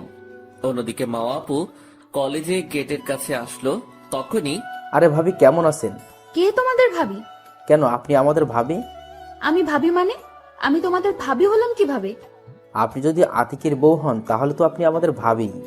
ও বুঝেছি, ওই ফাজিলটা তোমাদের এসব বলতে বলেছে, তাই না? আপনি তো আমাদের ভাবি। আচ্ছা, তাই যাচ্ছি, দেখিস ওর কি করি। তারপর মাওয়া আপু চলে গেল কলেজের মধ্যের দিকে। আমার কাছে আমার বন্ধুরা ফোন দিয়ে জানিয়ে দিল, আর আমিও প্রস্তুত হয়ে গেলাম আপুর আসার জন্য। আপু আমার কাছে চলে আসলো। I love you. তুই তোর ফালতু কাজগুলো থামাবি? কেন, কি ফালতু কাজ করেছি আমি? তুই তোর বন্ধুদের আমাকে ভাবি বলতে বলেছিস, আবার কালকে থাপ্পড় মারার পরেও তুই আজকে গোলাপ নিয়ে প্রপোজ করছিস, এসব কি? আমি তোমাকে সত্যি ভালোবাসি, তুমি কেন বুঝতে পারতেছো না? বলছি না আমি তোকে ভালোবাসি না, তারপরেও তুই কেন আমাকে বিরক্ত করিস? আমি তোমাকে সত্যি ভালোবাসি, তুই যতই আমাকে মারো না কেন, আমি তোমার পিছু ছাড়ছি না। আর তুমিও আমাকে ভালো না বেসে থাকতে পারবে না। তুই সেই স্বপ্নই দেখ, আর আমি তোকে কখনো ভালোবাসবো না। তারপর আমিও আর সেখানে না দাঁড়িয়ে ক্লাসে চলে গেলাম। আর সবাই ক্লাস করে যাওয়ার সময় আপুর পিছনে পিছনে বাসায় যাই। সে বাসায় ঢুকলে আমি আবার আমার বাসায় চলে যাই। আর রাত্রে প্রতিদিন আপুর ফেসবুক প্রোফাইল ঘোরাঘুরি করতাম। মোট সবসময় আপুর খেয়াল রাখার চেষ্টা করি। এভাবে চলে গেল 6 মাস। এখনো আপু আমার সাথে আগের মতোই খারাপ ব্যবহার করে। প্রতিদিন তাকে প্রপোজ করতাম, আর প্রতিদিনই তার হাতে মায়ের খেতে হতো। তাছাড়া প্রতিদিন অপমান তো সাথে আছেই। তারপর একদিন কলেজে যাওয়ার জন্য রেডি হচ্ছিলাম, তখনই আমার বন্ধু সিয়াম কল দিল। দোস্ত তুই কোথায়? এই তো বাসা থেকে কলেজের দিকে বের হব। কেন? দোস্ত তুই তাড়াতাড়ি কলেজে আয়, মামা আপুকে দেখলাম একটা ছেলের হাত ধরে কলেজে ঢুকতে। বুকের বাঁ পাশে শূন্যতা অনুভব করলাম। কি বলছিস এসব তুই? আমি এখনই আসছি। ওকে, তাড়াতাড়ি আয়। এরপর তাড়াতাড়ি বাইক নিয়ে আমি কলেজে গেলাম। কলেজে গিয়ে দেখি সত্যি মামা আপু একটা ছেলের সাথে বসে আড্ডা দিচ্ছে। এটা দেখে আমার চোখ ভিজে গেল। তারপর আমি তাদের সামনে গেলাম। আমাকে দেখে আপু, ও তুই এসে গেছিস, আয় তোর সাথে পরিচয় করিয়ে দেই। এই হচ্ছে আমার বয়ফ্রেন্ড সিফাত, ওর সাথে ফেসবুক থেকে রিলেশন শুরু করেছি। মানে এটা কি আপু? আমি তোমাকে পাগলের মতো ভালোবাসি, আর তুমি কিনা তার সাথে রিলেশনে গিয়েছো? ও কি বলছে এসব মামা? আরে তুমি কিছু মনে করো না, ও এইরকমই। ওর পরিচয় তো তোমাকে দেওয়াই হলো না। ও হচ্ছে আমার কাজিন আতিক, আর ও আমাকে প্রতিদিনই আই লাভ ইউ বলে, বাট আমি ওকে ভালোবাসি না। ও তাই বলো মামা। আর শোনো আতিক, তুমি আর মামাকে ডিস্টার্ব করবে না। ও তোমাকে ভালোবাসে না, ও আমাকে ভালোবাসে, তাই ওকে আর জ্বালাতন করবে না। আমি কিছু না বলে সেখান থেকে চলে গেলাম বন্ধুদের কাছে। দোস্ত তুই মন খারাপ করিস না। দোস্ত কি করব বল, এত ভালোবাসার পরও আমি ওকে আমার ভালোবাসা বোঝাতে পারলাম না। দোস্ত শোন, চল আমরা আজকে ক্লাস করব না, চল ঘুরতে যাই। না ভাই, আমার এখন ভালো লাগছে না, আমি একটু বাসায় যাব। ভাই এভাবে মন খারাপ করে থাকিস না। আমি উঠে দাঁড়িয়ে ওদের কোনো কথার উত্তর না দিয়ে বাসায় চলে আসলাম। বাসায় যাওয়াতে মা ও ভাবিরা অবাক, কারণ আমি এই সময়ে কখনো বাসায় ফিরি না। কিরে তুই আজকে এত তাড়াতাড়ি ফিরে এলি যে? তোর কি শরীর খারাপ? না মা। তাহলে তোকে এত বিষণ্ণ দেখাচ্ছে কেন? এমনি আজকে কিছু ভালো লাগছিল না, তাই চলে আসলাম। ও তাইলে রুমে গিয়ে বিশ্রাম নে। আচ্ছা বলেই রুমে চলে গেলাম আমি। তারপর অনেক কান্না করলাম। কান্না করতে করতে কখন যে ঘুমিয়ে গেলাম নিজেও জানি না। এক ঘুমে দুপুর 3টায় উঠলাম। তারপর বাসা থেকে বের হলাম, বন্ধুদের কাছে যাব আর বাইরে খেয়ে নিব। এই কথা বলে তারা অনেক জোর করছিল খাওয়ার জন্য, আর এত ঘুমানোর কারণ কি জানতে চাইছিল। আমি কিছু না বলে চলে আসলাম। বাইরে বের হয়ে দেখলাম বন্ধুদেরকে, ওরাও আমাদের বাসায় ঢুকছিল। ও তুই বের হইছিস, আয় আমরা তোকে নেওয়ার জন্য এসেছি। দোস্ত এভাবে মন খারাপ করে থাকিস না, চল আমরা ঘুরতে যাই। কোথাও ঘুরতে গেলে ওর মন ভালো হতে পারে। কি রে কিছু বলছিস না কেন? ওর মুখ দেখলে বোঝা যায় ও কিছু খায় নাই, চল কিছু খাবি। তারপর ওরা জোর করে খাওয়ালো আর নদীর তীরে ঘুরতে নিয়ে গেল। তারপর সেখানে কিছুক্ষণ আড্ডা দিলাম। যেই উঠে দাঁড়ালাম তখনই দেখলাম মাওয়া আপুর বয়ফ্রেন্ড সিফাত যাচ্ছে। আমাকে দেখে সে দাঁড়ালো, তারপর আমার কাছে আসলো। তখনই সে বলল, কিরে শালা বাবু, ছেঁকাটা বেশি খেয়েছিস নাকি? চেহারার অবস্থা তো খারাপ হয়েছে। দেখেন আপনি ওর সাথে মজা করবেন না ভাই। হা হা হা, আমি আবার ওর সাথে মজা করব কেন? আপনি কিন্তু রীতিমতো আমার বন্ধুকে অপমান করতেছেন। এই তুমি চুপ থাকো, আমি ওর সাথে কথা বলছি। এবার আমি মুখ খুললাম। কি হয়েছে ভাই, আপনি ওকে ধমক দিয়ে কথা বললেন কেন? এবার মুখ খুলেছে আমার ছেঁকা খাওয়া শালা বাবু। কে আপনার শালা বাবু? আর একবার ফালতু কথা বললে এর ফল কিন্তু ভালো হবে না। এই তুই কি আমাকে হুমকি দিচ্ছিস? আমি আপনার সাথে কোনো খারাপ ব্যবহার করতে চাই না। আপনি প্লিজ এখন এখান থেকে চলে যান। কেন, আমি সত্যি কথা বলেছি তাই গায়ে লাগছে? আপনি কিন্তু এখন অতিরিক্ত করছেন, এর ফল কিন্তু ভালো হবে না। কি করবি রে তুই আমাকে? দেখবি তুই আমি কি করতে পারি। তুই কাজটা কিন্তু ভালো করলি না, এর ফল ভালো হবে না, দেখে নিস। তুই যা করার করে নিস। তোরাও বিয়াদবি করলি? দাঁড়া, আগে এর ব্যবস্থা করি, তারপর তোদের। আরে যা যা, দেখি কি করিস। আচ্ছা। বলেই চলে গেল সিফাত। তারপর বন্ধুদেরকে, তোরা আবার ওর সাথে ঝগড়া করলি কেন? তো কি করব, ও তোকে এভাবে অপমান করবে আর আমরা কি তা শুধু দেখব? আমরা যা করছি ঠিকই করছি, আমাদের যা হবে একসাথে। তোরা আমার বন্ধু না, তোরা আমার কলিজা। এটা বলে কেঁদে দিলাম আমি, ওরাও কেঁদে দিল। তারপর আরো কিছুক্ষণ কথা বলে যে যার বাসায় চলে গেলাম। রাতে সবার সাথে ডিনার করলাম, না হলে সবাই সন্দেহ করবে যে কিছু না কিছু হয়েছে। তারপর ঘুম দিলাম। সকালবেলা সিয়ামের ফোন আসলো। দোস্ত, তুই কোথায়? তাড়াতাড়ি কলেজ যাই। কেন, কি হয়েছে? একটু আগে দুর্জয় ওর বোনকে প্রাইভেটে দিয়ে আসার সময় সিফাত ও ওর বন্ধুরা দুর্জয়কে খুব মেরেছে। কি বলছিস এসব? আমি এক্ষুনি আসছি। তারপর আমি তাড়াতাড়ি করে বাসা সামলিয়ে কলেজে চলে গেলাম। কলেজে গিয়ে এক মেয়ে দুর্জয়কে নিয়ে হাসপাতালে গেলাম, কারণ ওর কপাল একটু কেটেছে। তারপর মাথায় ব্যান্ডেজ করে আবার কলেজে আসলাম। তারপর সবাই মিলে ওকে আজকে বিকালে নদীর পাড়ে বসে মারার প্ল্যান করলাম। অতঃপর দুর্জয়কে বাসায় পাঠিয়ে দিয়ে আমরা ক্লাস করলাম। তারপর বিকেলবেলা আমাদের প্ল্যান মতো আমাদের ব্যাচের সব বন্ধু বান্ধব প্ল্যান মোতাবেক নদীর পাড়ে বিভিন্ন জায়গায় বিভিন্নভাবে ছড়িয়ে ছিটিয়ে আছে। তারপর সিফাত ও আমাদের প্ল্যান মতো এখান থেকে যাচ্ছে, আর তখনই আমি তার সামনে গেলাম। সে আমাকে দেখে ভয় পেয়ে গেল। কিরে তুই এখানে? তুই দুজয়কেই মেরেছিস কেন? ও আমার সাথে বিয়াদবি করেছে, তাই মেরেছি, আর তোদেরও ছাড়বো না। কি বললি তুই? আমার চিৎকার শুনে সবাই আমার কাছে চলে আসলো। না, আমি আর কাউকে মারবো না, আমাকে মাফ করে দে ভাই। আর এতক্ষণ তো বড় বড় কথা বলতেছিলি, এখন হাওয়া শেষ হয়ে গিয়েছে। না, আমি আর কিছুই করব না, প্লিজ আমাকে ছেড়ে দাও। আমাদের কোনো বন্ধুর গায়ে হাত দিলে আমরা কাউকে ছাড়ি না, আর তোকেও ছাড়বো না। তারপর আমরা সবাই মারতে শুরু করলাম। সারার একটা হাত ভেঙে দিলাম। দুর্জয় তো আরো মারতে চেয়েছিল, আমি অনেক কষ্টে ছাড়িয়েছি। ভাই তুই আমাকে ছেড়ে, ওকে আমি আজ মেরেই ফেলবো। না থাক, ছাড় ভাই, ওকে আমরা অনেক মেরেছি, এখন ছেড়ে দে। অনেক কষ্টে ছাড়লাম ওকে আমি। তারপর সিফাতকে একটা রিকশায় করে হাসপাতালে পাঠিয়ে দিয়ে আমরা সবাই যে যার বাসায় চলে গেলাম। পরের দিন সকালে আগের মতো করে কলেজে গেলাম। তারপর হঠাৎ করে মামা আপু ডাক দিল। আমি না শুনে চলে যাচ্ছিলাম, কারণ আমি তার সামনে যাই না। সেই ঘটনার পরে যে আমার ভালোবাসা বুঝলো না, তার সাথে আর কিছু না করাই ভালো। সে তো অন্য একজনকে ভালোবাসে, তাকে নিয়ে সুখে থাকুক। আমি আর তার মাঝে যেতে চাই না। কিন্তু জোর করে মামা আপু আমার সামনে আসলো। কলেজের ছাত্র ছাত্রীরা সবাই দাঁড়িয়ে আমাদের দিকে তাকিয়ে আছে, আর আমাকে থামিয়ে বলতে শুরু করলো, তুই তোর বন্ধুদের নিয়ে সিফাতকে মারলি কেন? আমি কাউকে শুধু শুধু মারিনি, আপনি ভালোভাবে খোঁজ নিয়ে দেখতে পারেন। তুই মারলি কেন? সিফাত আমাকে সব বলেছে, ও আমাকে ভালোবাসে, সেই জন্যই তুই ওকে মেরেছিস। আরে আমি সেই জন্য মারিনি। তুই ওকে মারলি কেন? আরে আমার কথা শুনবে তো? কি শুনবো তোর কথা? তুই ওকে শুধু শুধু মারলি কেন? আসলে তোকে প্রশ্রয় দিতে দিতে মাথায় তুলে ফেলেছি। তোকে এত মেরেছি, তবুও তোর লজ্জা হয় না? আসলে তোকে তোর বাবা মা কোনো ভালো শিক্ষাই দিতে পারেনি।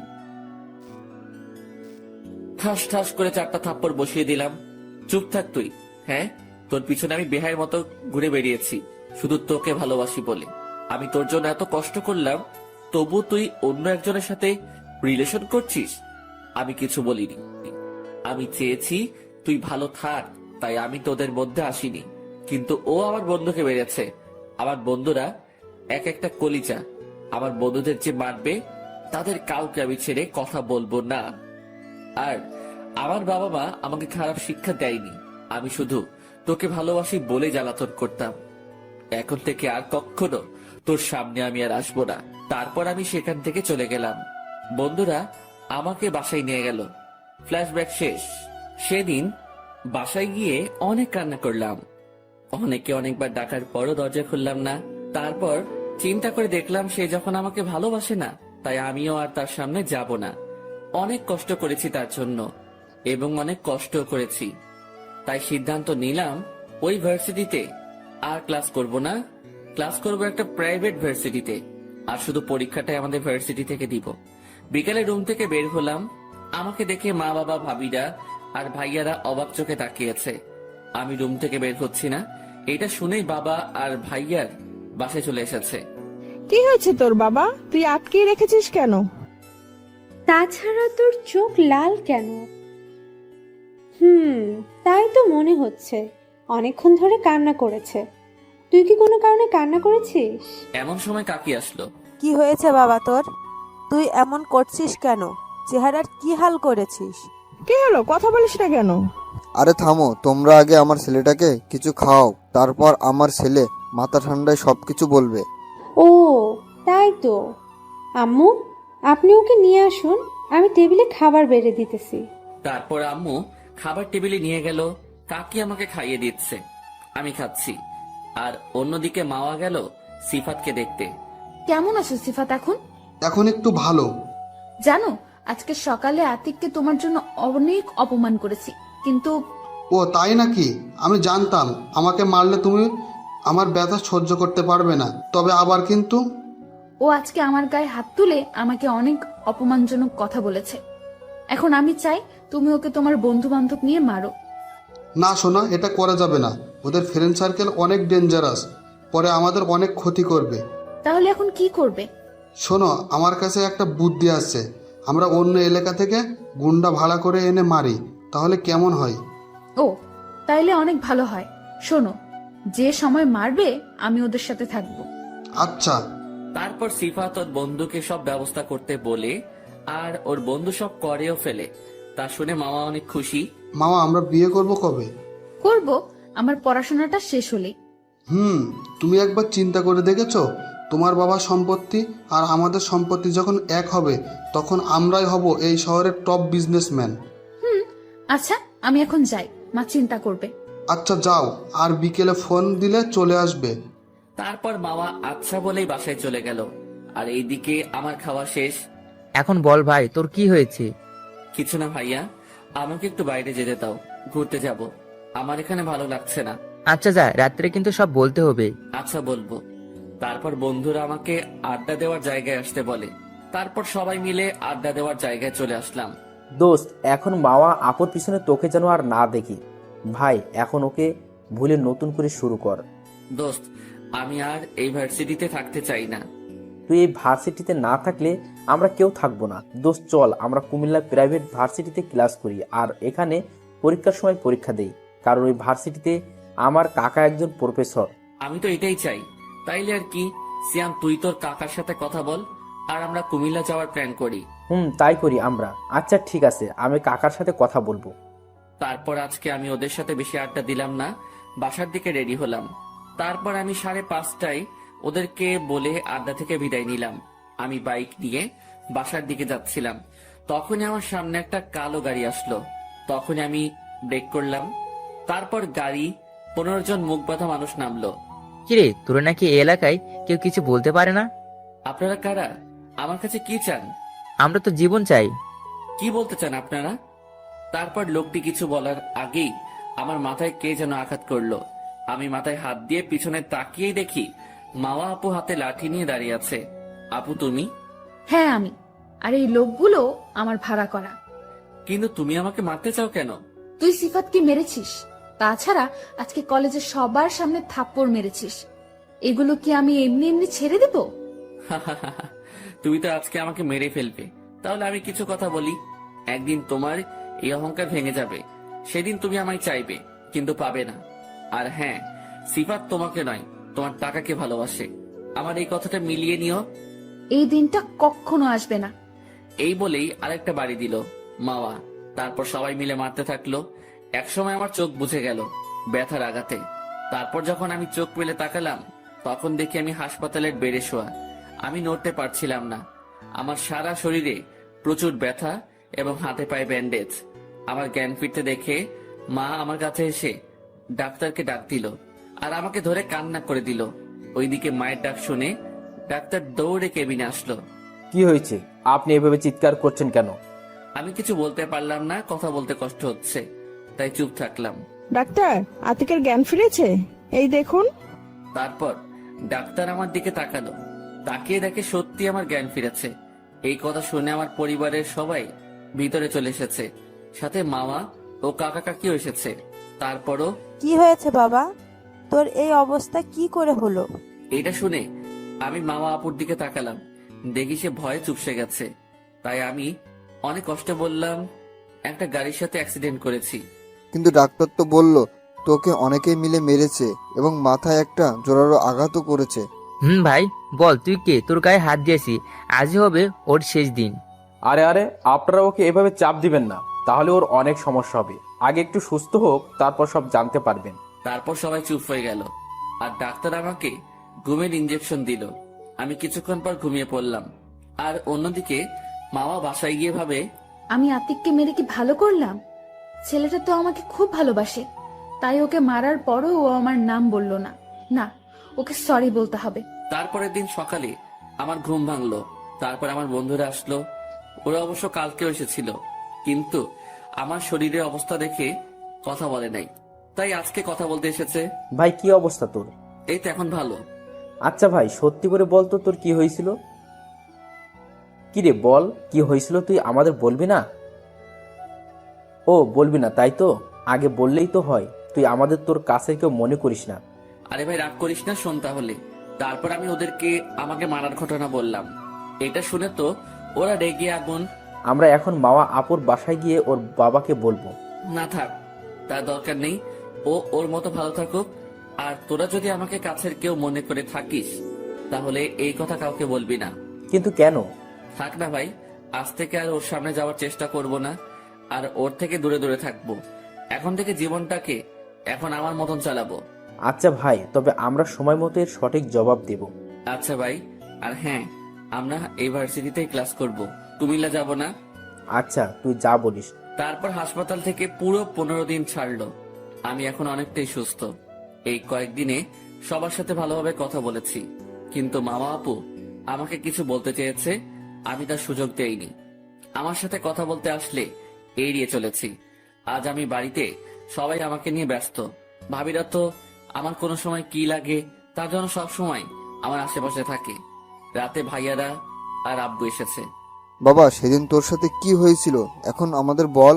আরে বাবা, সেদিন আমার শরীর অসুস্থ ছিল, আর আমি বাইক চালিয়ে আসছিলাম, তখন একটা গাড়ির সাথে ধাক্কা খেয়েছিলাম, তাই এই অবস্থা। ভাই তুই যেদিন অসুস্থ থাকবি সেদিন বাইক চালাবি না। আর ভাই তোর গায়ে যদি কেউ হাত তুলে থাকে তো আমাকে বল, দেখ আমি কি করি। আরে না ভাইয়া, আমি কি তাকে ছেড়ে দিব যে আমাকে মারবে? তারপর আমি তাকে আরো নানাভাবে বোঝালাম। তারপর তারা চলে গেল, আর আমি ঘুমালাম। এরই মধ্যে চলে গেল আরো 20 দিন। হাত ও পায়ের ব্যান্ডেজ খোলা হয়েছে। আজকে আমি কলেজে যাব, তবে এখন আর আমি আগের মতো ফাইজলামও করি না, আগের থেকে ভদ্র হয়ে গিয়েছি। তারপরে সকালে কলেজে গেলাম। আমি অনেকদিন পর কলেজে যাব, তাই আমার বন্ধুরা চলে আসলো আমাদের বাসার সামনে। তারপর সবাই বাইক নিয়ে কলেজে গেলাম। কলেজের ভিতরে ঢোকার পর আমার বান্ধবীরা আসলো দেখা করতে। তারপর আড্ডা দিচ্ছি সবাই মিলে। সবাই কথা বললেও আমি চুপচাপ। আরে ভাই, তোর কি হয়েছে? এভাবে দেবদাস হয়ে আছিস কেন? মজা নিস, আর আমি এরকমই ভালো আছি। আরে নীলা, তুই এরকম কথা বলছিস কেন? জানিস ও মাওয়া আপুকে কতটা ভালোবাসতো, আর সেই ওকে এভাবে কষ্ট দিল। আরে বাদ দে ভাই, এসব কথা বলিস না প্লিজ। দেখো কতটা ডিপ। আর সেই ওকে এভাবে কষ্ট দিল। আরে বাদ দে ভাই, এসব কথা বলিস না প্লিজ। দেখো কতটা ডিপ্রেশনে আছে। প্লিজ আতিক ভাই, আগের মতো হয়ে যা। ভাই আমার এসব কথা ভালো লাগছে না, প্লিজ বাদ দে। তখনই মাওয়া আপু সেখানে আসলো। আতিক, এদিকে আয়, তোর সাথে আমার কথা আছে। বলুন, কি বলবেন? দেখ, আমি যা করেছি তার জন্য আমি দুঃখিত। আসলে সেদিনের অপমানের জন্য আমার মাথা খারাপ হয়ে গিয়েছিল। আচ্ছা ঠিক আছে, আর কিছু বলবেন আপনি? তুই আমার সাথে এভাবে কথা বলছিস কেন? দেখুন, আপনার সাথে কথা বলার আমার কোনো ইচ্ছে নাই, আর আপনি যা করেছেন আমি তাতে কিছু করিনি। শোন আমার কথা। থামিয়ে দিয়ে আপনি এখন যান, এই বলে চলে আসলাম তার কাছ থেকে।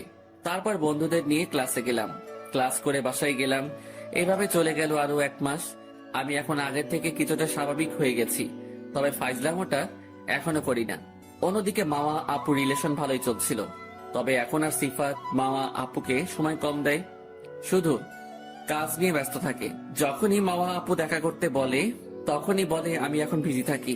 তো একদিন মামা আপু ও সিফাতের ভিতরে কথোপকথন। হ্যালো সিফাত, আজকে চলো আমরা দেখা করি, অনেক দিন তোমাকে দেখি না। সরি মাওয়া জানু, আমার আজকে একটা কাজ আছে, তুমি অফিসে চলে এসো। এভাবে চলছিল। এইদিকে আমি আর মামা আপুর সামনে যাই না, দেখা হলেও কথা বলি না, এবং সেদিনের পর থেকে আর মামা আপুদের বাড়ি যাই না। কাকে অনেকবার যেতে বলেছিল কিন্তু আমি যাইনি। 7 দিন পর সিফাত মামা আপুকে ঠিকানা দিল। মামা আপু বলেছিল যাবে 11টায়, কিন্তু সে গেল 10টার সময়। সে দেখলো কি কারণে যেন সিফাত ম্যানেজারকে বকছে, তাই সে ভিতরে না গিয়ে দরজার কাছে দাঁড়িয়ে তাদের কথা শোনার চেষ্টা করলো। আপনি জানেন আমি সব কিছুতেই সাকসেস চাই, তবুও কি করে আমার হাত থেকে এই কাগজটা হাতছাড়া হয়ে গেল। দেখুন আমি তো চেষ্টা করেছি কিন্তু কাজটা রাখতে পারিনি। দেখুন আপনি দরকার হয় প্রোডাক্ট কম দামে দিন, তবুও আমার কাজ চাই। শুনুন, আমি শুধু চাই সাকসেস, তাতে যদি আমার বউকে অন্যের বিছানায় পাঠাতে হয় তাতেও আমি রাজি। এটা শুনেই মামা আপু দৌড়ে সেখান থেকে বাসায় চলে গেল। বাসায় গিয়ে রুমে কান্না করতে থাকলো। সে ভাবতে লাগলো, আমি একটা এরকম খারাপ মানুষকে ভালোবেসেছি যে শুধু টাকাকেই ভালোবাসে, আমাকে নয়। তাহলে তো আতিকের কথাই ঠিক হলো। আমি এখন বুঝতে পারছি ভালোবাসার মানুষ কষ্ট দিলে কিরকম লাগে, তা বুঝতে পারছি। তাহলে আতিক কতটা কষ্ট পেয়েছে তা আমি এখন বুঝতে পেরেছি। না, এখন আতিককে আর কষ্ট দেওয়া যাবে না। কিন্তু আতিক তো আর আমাকে মেনে নেবে না। তবে আমি জানি ও এখনো আমাকে ভালোবাসে। যেভাবেই হোক ওর রাগ ভাঙাতে হবে। আর সিফাতকে ওর মনোভাব ও আমাদের টাকাকে ভালোবাসার শাস্তি দিতে হবে। অন্যদিকে আমি এখন স্বাভাবিকভাবে চলছি। বন্ধুরা অনেক মেয়ে দেখায় রিলেশন করার জন্য, কিন্তু এখন আমার ওইসব ভালো লাগে না। তাই শুধু পড়াশোনা আর ঘোরাঘুরি করি। দোস্ত তুই আগের মতো হয়ে যা প্লিজ। আমি এভাবেই ভালো আছি। আমরা ভালো নেই, আমরা আগের আতিককে চাই। ভাই চেষ্টা করব। তার পরের দিন সকালে আমার কলেজে যেতে দেরি হয়েছে, তাই সিয়াম আমাকে কল দিল। দোস্ত কোথায় তুই? আসতেছি। কেন? তাড়াতাড়ি আয় তো, তোকে মাওয়া আপু খুঁজতেছে। আচ্ছা আসতেছি। তারপর আমি কলেজে গেলাম। কলেজে গিয়ে দেখি আপু ক্লাসে না গিয়ে আমার ক্লাসের সামনে ঘুরছে। মনে হয় সিয়াম বলে দিয়েছে আমি একটু দেরি হলেও ক্লাসে আসবো, এটা ভাবছি। তখনই আপুর এক বান্ধবী ডাক দিল। যেই আপু তার কাছে কথা শুনতে গেল, তখনই আমি দৌড়ে স্যারকে বলে ক্লাসে ঢুকে গেলাম।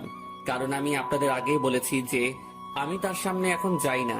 যে আমাকে মেরে ফেলতে চেয়েছে তার সামনে যাওয়া তো দূরের কথা, সে যাতে আমার সামনে আসতে না পারে সেই ব্যবস্থা করা উচিত। কিন্তু আমার চাচাতো বোন ও আমার ভালোবাসা বলে তাকে কিছু করিনি। যাই হোক, আমি যখনই ক্লাসে ঢুকলাম তখনই মাওয়া আপু আমাকে দেখে ফেলে, আর সাথে সাথেই আতিক বলে আমাকে ডাক দিয়ে আমার দিকে দৌড় দিল। আমি না শুনে ঢুকে গেলাম ক্লাসে, আর আপু দৌড়েই আমার ক্লাসের সামনে আসলো। তখনই আসসালামু আলাইকুম। ওয়ালাইকুম আসসালাম স্যার। আরে মামা কিছু বলবে? আসলে স্যার আতিককে লাগবে। কেন, আতিক তো এইমাত্র ক্লাসে আসলো, এমনিতে দেরি করে এসেছে, আর তুমি ডাকছো? আচ্ছা আতিক শুনে আসো, তোমার বোন কেন ডাকছে? না স্যার, তার কথা আমি ছুটির পরে শুনবো, এখন ক্লাস করাটা জরুরি। দেখো মামা, ও তো তোমার সাথে ছুটির পরে কথা বলতে চাই, এখন ক্লাস করতে চাই। স্যার আমার তো এখনই লাগবে। কেন বলো তো? ও যেতে চাইছে না, তবুও তুমি নিতে চাচ্ছ? স্যার আসলে কাকি আমাকে ফোন করে বলেছে আতিক নাকি রাগ করে কিছু না খেয়ে বাসা থেকে বেরিয়েছে। আপুর কথা শুনে আমি তো অবাক। কি মেয়ে রে বাবা, আমাকে বের করার জন্য কিভাবে মিথ্যা বলছে? কি আতিক, এটা কি সত্যি? না স্যার, আপু মিথ্যে বলছে। আমি বুঝতে পেরেছি। তাড়াতাড়ি মামার সাথে গিয়ে কিছু খেয়ে নাও। না স্যার, তার আর দরকার হবে না, আমি খেয়ে এসেছি। তোমাকে যেতে বলেছি, যাও, নাহলে তোমাকে আর আমি আমার ক্লাস করতে দেবো না। জি স্যার, যাচ্ছি। তারপর বাধ্য হয়ে ক্লাস থেকে বের হয়ে হাঁটা শুরু করলাম। আপু তখনই পিছন থেকে আমার হাত ধরলো। কি হয়েছে, এভাবে হাঁটছো কেন? কি হয়েছে আপনার? আপনি এভাবে আমাকে ক্লাস থেকে বের করলেন কেন? তোমার সাথে ঘুরতে যাব। বাহ বাহ, আজকে তুই থেকে তুমি করে বলছেন, আবার আমার সাথে ঘুরতে যাবেন বলছেন। কি হয়েছে আপনার? তুমি আমার সাথে এভাবে কথা বলছো কেন? দেখো আমি মানছি আমি ভুল করেছি, তাই বলে কি ক্ষমা করা যায় না? করে দিয়েছি তো আপনাকে ক্ষমা, তবু আপনি কেন বিরক্ত করছেন? আমি তো আর আপনার সামনে নিজে থেকে ভুলেও আসি না। দেখো, আগে যা করেছি আমি ভুল করেছি, এখন আমি তোমাকে ভালোবাসি, অনেক ভালোবাসি। আপনার অহংকার শেষ এখন। তাছাড়া আপনার বয়ফ্রেন্ড কোথায়? আমি ওকে আর ভালোবাসি না, ও শুধু টাকার পেছনে ছোটে, আর ও আমাকে শুধু টাকার জন্যই ভালোবাসে, এটা আমি বুঝতে পেরেছি। ও তাই, এটা বুঝতে পেরেছেন, এটা ভালো। এখন ভালো দেখে নিজের লাইফ পার্টনার খুঁজে নিন। তুমি এভাবে কথা বলছো কেন? আমি তোমাকে অনেক ভালোবাসি, বিশ্বাস করো। আমি তোমার কষ্ট বুঝতে পেরেছি, আমি বুঝেছি আমার থেকে তুমি কতটা কষ্ট পেয়েছো। দেখুন, আমাকে আমার বন্ধুরা অনেক কষ্টে স্বাভাবিক করেছে। আমি আর কখনো আপনার মায়ে জড়াবো না। প্লিজ আতিক, আমাকে ক্ষমা করে দে। আমি জানি তুই আমাকে এখনো ভালোবাসিস। আমি আর তোকে কখনো ঝালাবো না, শুধু একবার ভালোবেসে দেখ। আমি আপনাকে এখন আর ভালোবাসি না, আমি এখন অধরাকে ভালোবাসি। এটা বলে আমি যখনই থামলাম, তখনই আমাদের সামনে একটা গাড়ি এসে থামলো, আর গাড়ি থেকে সিফাত নামলো। কি হয়েছে মামা? তুমি আমার সাথে কাল দেখা না করে চলে এসেছো, আবার আমাকে সবকিছু থেকে ব্লক করে দিয়েছো। তোর সাথে আমি কি দেখা করব? তোর মতো লোভী ছেলের সাথে আমি কোনো সম্পর্ক রাখতে পারবো না। আর তুমি এমন করছো কেন? আমি কি করছি? কি করিসনি তাই বল। ছি, তোর কথা বলতেও লজ্জা করছে। তোর টাকার জন্য এত নিজ মনোভাব। কি করছি আমি, বলবে তো? তুই তোর ম্যানেজারের সাথে কালকে কি কথা বলছিলি তা মনে করে দেখ। আমি শুধু দাঁড়িয়ে দাঁড়িয়ে তাদের কথা শুনছি, কিন্তু কিছু বুঝতে পারছি না। আরে তুমি ওই কথাটা নিয়ে আমার সাথে এভাবে রিয়াক্ট করছো? আরে ওইটা তো ছিল কথার কথা। ছি, এসব তোর কথার কথা। আরে তুই এখানে দাঁড়িয়ে কি করছিস? এটা আমাদের ব্যক্তিগত ব্যাপার। সাথে সাথেই ঠাস করে আরো দুইটা বসিয়ে দিল। তোর কি করে ওকে এখান থেকে যেতে বলার সাহস হয়? প্লিজ আতিক, তুমি যেও না। কিন্তু আমি তার কথা না শুনেই চলে আসলাম ওখান থেকে ক্যান্টিনে। মা, তুমি আমাকে ওর জন্য আবার মারলে? হ্যাঁ, মেরেছি, কারণ ওই আতিকে আমাকে প্রকৃত ভালোবাসে।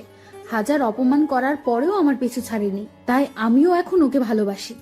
আমি আমার অহংকারের নেশায় ওর ভালোবাসা বুঝতে পারিনি, কিন্তু তোর ছলনায় বুঝেছি ভালোবাসার ব্যথা।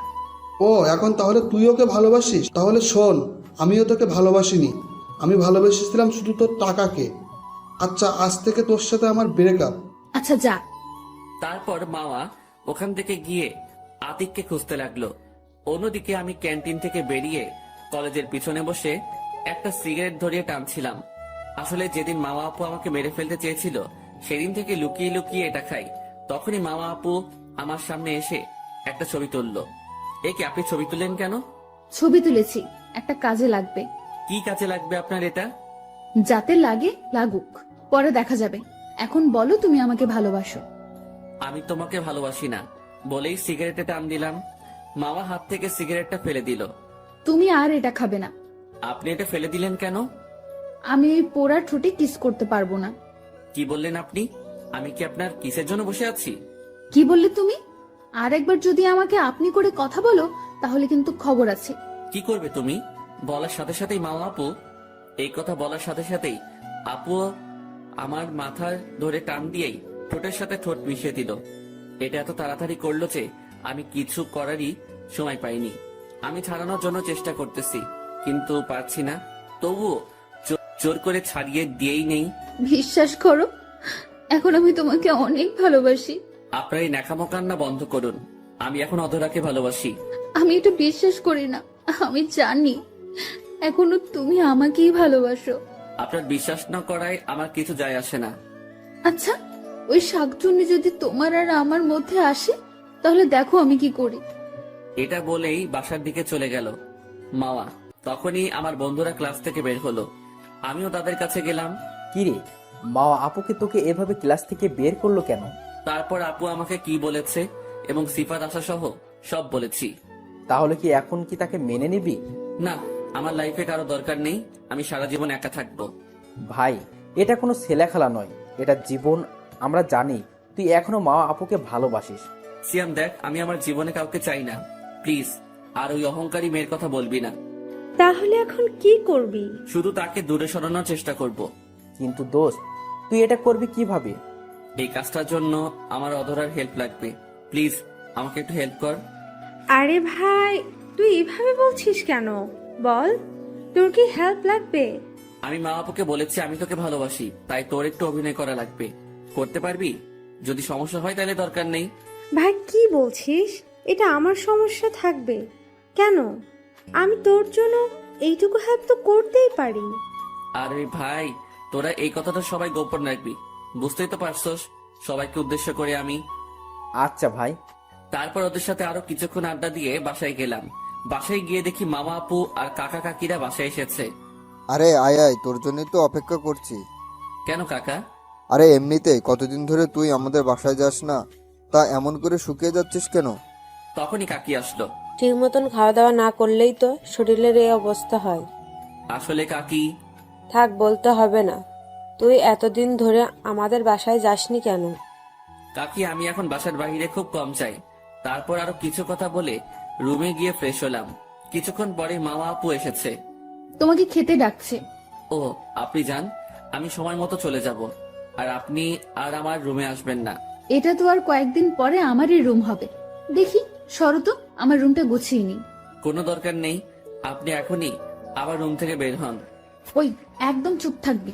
কিছু বলছি না দেখে যা নয় তাই করবি ভেবেছিস? আজকে থেকে যদি আমাকে আর আপনি করে কথা বলিস তো তোর খবর আছে। দেখেছে, যা দেখে তো আমার ভয় কাজ শেষ। কি কি কি করবেন আপনি? আবার আপনি? দাঁড়া, আজকে তোর একদিন কি আমার যতদিন লাগে। বলে আশেপাশে কি যেন খুঁজছে মামা। হঠাৎ করে রুমের ঝাড়ুটা হাতে নিল। আরে আরে, করছেনটা কি? আমার ফাজিল ছেলেটা আজ কত বদলে গেছে। ও এখন কারোর সাথেই ঠিকমতো কথা বলে না। না কাকি, আসলে ফাইজলামোটা ছেড়ে দিয়েছি। কিন্তু আমি যে আমার ফাজিল ছেলেটাকেই চাই। সেটা কাকি আমি আর হতে পারবো না। ভাই প্লিজ, আগের মতো হয়ে যা। আমি শুধু মুচকি হাসলাম। একটু পর মামা আপু আসলো। তারপর সবাই খেতে বসলাম। আজ আমি তোকে খাইয়ে দেব। না থাক, আমি খেতে পারবো না মানে ভাবি, আমি ওকে খাইয়ে দেই। না থাক, আমার ভাই, এটা আমি বুঝে নিব। এটা বলেই আমাকে খাইয়ে দিতে লাগলো। আমি মামা আপুর দিকে তাকিয়ে দেখলাম প্রচুর রেগে আছে। আমি আর তার দিকে না তাকিয়ে খাওয়া শেষে রুমে গেলাম। কিছুক্ষণ পর মামা আপু আমার রুমে আসলো। কি রে, তুই মেসু ভাবির হাতে খাবার খেলি কেন? সেটা আমার ব্যাপার।